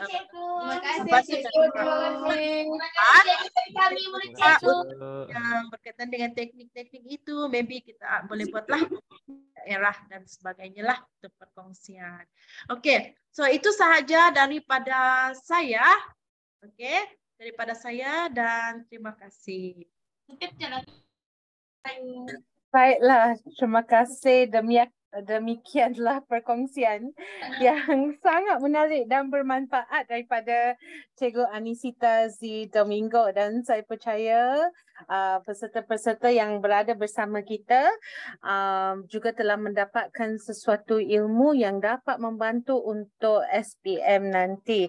So, ucapan ribuan terima kasih atas perkongsian sesi hands-on online, dan tanya juga kepada Cikgu Anisita kerana telah menghasilkan menghasilkan bahan ya untuk sesi ini iaitu Smart Study Sejarah SPM. Syabas dan tahniah cikgu kerana telah bersama kita pada petang ini. Okey, baiklah. Jadi peserta-peserta kita yang ingin menghubungi Cikgu Anisita bolehlah menghubungi dia melalui macam mana cikgu? Email? Email, Telegram pun boleh. Okay, Telegram pun boleh, email pun boleh, ya. Ada maklumat dia cikgu yang boleh disampaikan kepada peserta-peserta kita? Email cikgu ke? Oh, okay, email pun boleh. Saya share lah di sini ya. Email ataupun melalui Telegram lah. Saya lebih suka Telegram sebab saya bawa handphone selalu. Okey, jadi kepada peserta-peserta kita pada hari ini, sama ada guru ataupun pelajar-pelajar, jangan risau kalau masih ada soalan lagi ataupun perlukan sedikit bimbingan, kita bolehlah menghubungi Puan Anisita Z Domingo. Okey, Cikgu Anisita. Alright, so seterusnya, okey, mari kita mengakhiri sesi ini. Tapi sebelum itu, mohon Cik Hazwani, bolehkah kita memaparkan poster CDL seri ke-19? Okey, baiklah. Okey, tuan-tuan dan puan-puan, untuk makluman awal, okey, dan adik-adik yang bersama kita pada petang ini, CDL Hands-on siri online, siri ke-19 pada minggu hadapan akan disampaikan oleh Puan Johanna Abura dari SM All Saints dan tajuk tajuk sharing dia adalah Smart Study Prinsip Perakaunan SPM. Jadi bagi guru-guru atau anak murid yang berada bersama kita pada hari ini, bolehlah mewar-warkan ya poster ini. Okey, akan berlangsung pada 16 hari bulan Februari minggu depan ya, hari Khamis. Masa yang sama melalui Zoom juga. Okey. Pemakluman awal melalui WhatsApp dan Telegram akan dikongsikan oleh urus setia CDL. Okey. So mohon semua guru selepas ini, terutamanya guru ya, untuk mengisi maklum balas dan kehadiran melalui link yang akan dikongsikan di bahagian chat sekejap lagi. Sudah dikongsikan ke? Mari kita lihat ya. Okey. So sila isi ya maklumat berikut, okey, supaya anda boleh mendapatkan e-sijil untuk kehadiran anda hari ini. Puan Elsie Sharon Gilo ada bersama kita. Pelajar-pelajar boleh mengisi ke Puan Elsie? Boleh? Okey, pelajar-pelajar juga boleh mengisi dan anda boleh mendapatkan e-sijil untuk kehadiran anda pada hari ini. Okey, sebelum kita mengakhiri sesi kita, mari kita bergambar ya. Jadi dipersilakan Cik Hazwani, adakah anda akan mengendalikan sesi ini ataupun kita semua senyumlah. Everybody get ready, turn on your camera. Adik-adik, cikgu-cikgu, okey, dan urus setia kita pada hari ini dari CDL. Mari kita tangkap gambar bersama-sama. Alright, okey. Adakah anda semua telah bersedia? Hai, hai. Okey. Hai rakan-rakan. Hello Madam Chu. Okey, so kita akan tangkap gambar dulu. Okey, kita bagi masa sedikit bagi rakan-rakan kita pada hari ini untuk buka kamera ya. Hey, hi adik-adik. Nice to see you all. All the best for SPM. Okay, mari kita tangkap gambar. Ready Puan Hazwani? Okay, 1, 2, everybody say CDL. Senyum. Okay, lagi sekali. Okay, buat freestyle lah, freestyle. Okay, everyone ready? 1, 2, 3, freestyle. Alright, okay. So, terima kasih. Okay, dengan berakhirnya sesi bergambar tersebut, maka berakhirlah sesi perkongsian kita pada petang ini. Segala yang baik itu daripada Tuhan dan segala yang buruk itu datang daripada kelemahan diri saya sendiri. Jadi saya ingin mengucapkan terima kasih dan jumpa lagi minggu hadapan. Bye semua. Bye. Thanks. Thank you. Tanya. Bagi guru-guru yang duduk siapa tu dalam satu geng tu di ruang Tanya. Cikgu Aina. Murid di sana punya. Dengan murid-murid. Cikgu Anisita. Okey. Tanya. Thank you Cikgu Anisita. Tengok ada satu kumpulan murid tu ramai dorang. Thank you Saya rasa ramai girls. tu yang berkumpulan. Wah, ramainya. Hey, jangan lupa isi kehadiran dapatkan ECJ. Ya. Setiap murid tu yang ada di dalam boleh isi kehadiran bergilir-gilir. Yang Cikgu Aina punya akaun tu boleh minta murid isi. Tanya semua. Tanya Shoba, tanya Cikgu Anisita. Thank you kepada CDL atas jemputan anda untuk petang ini. Have a wonderful day everyone.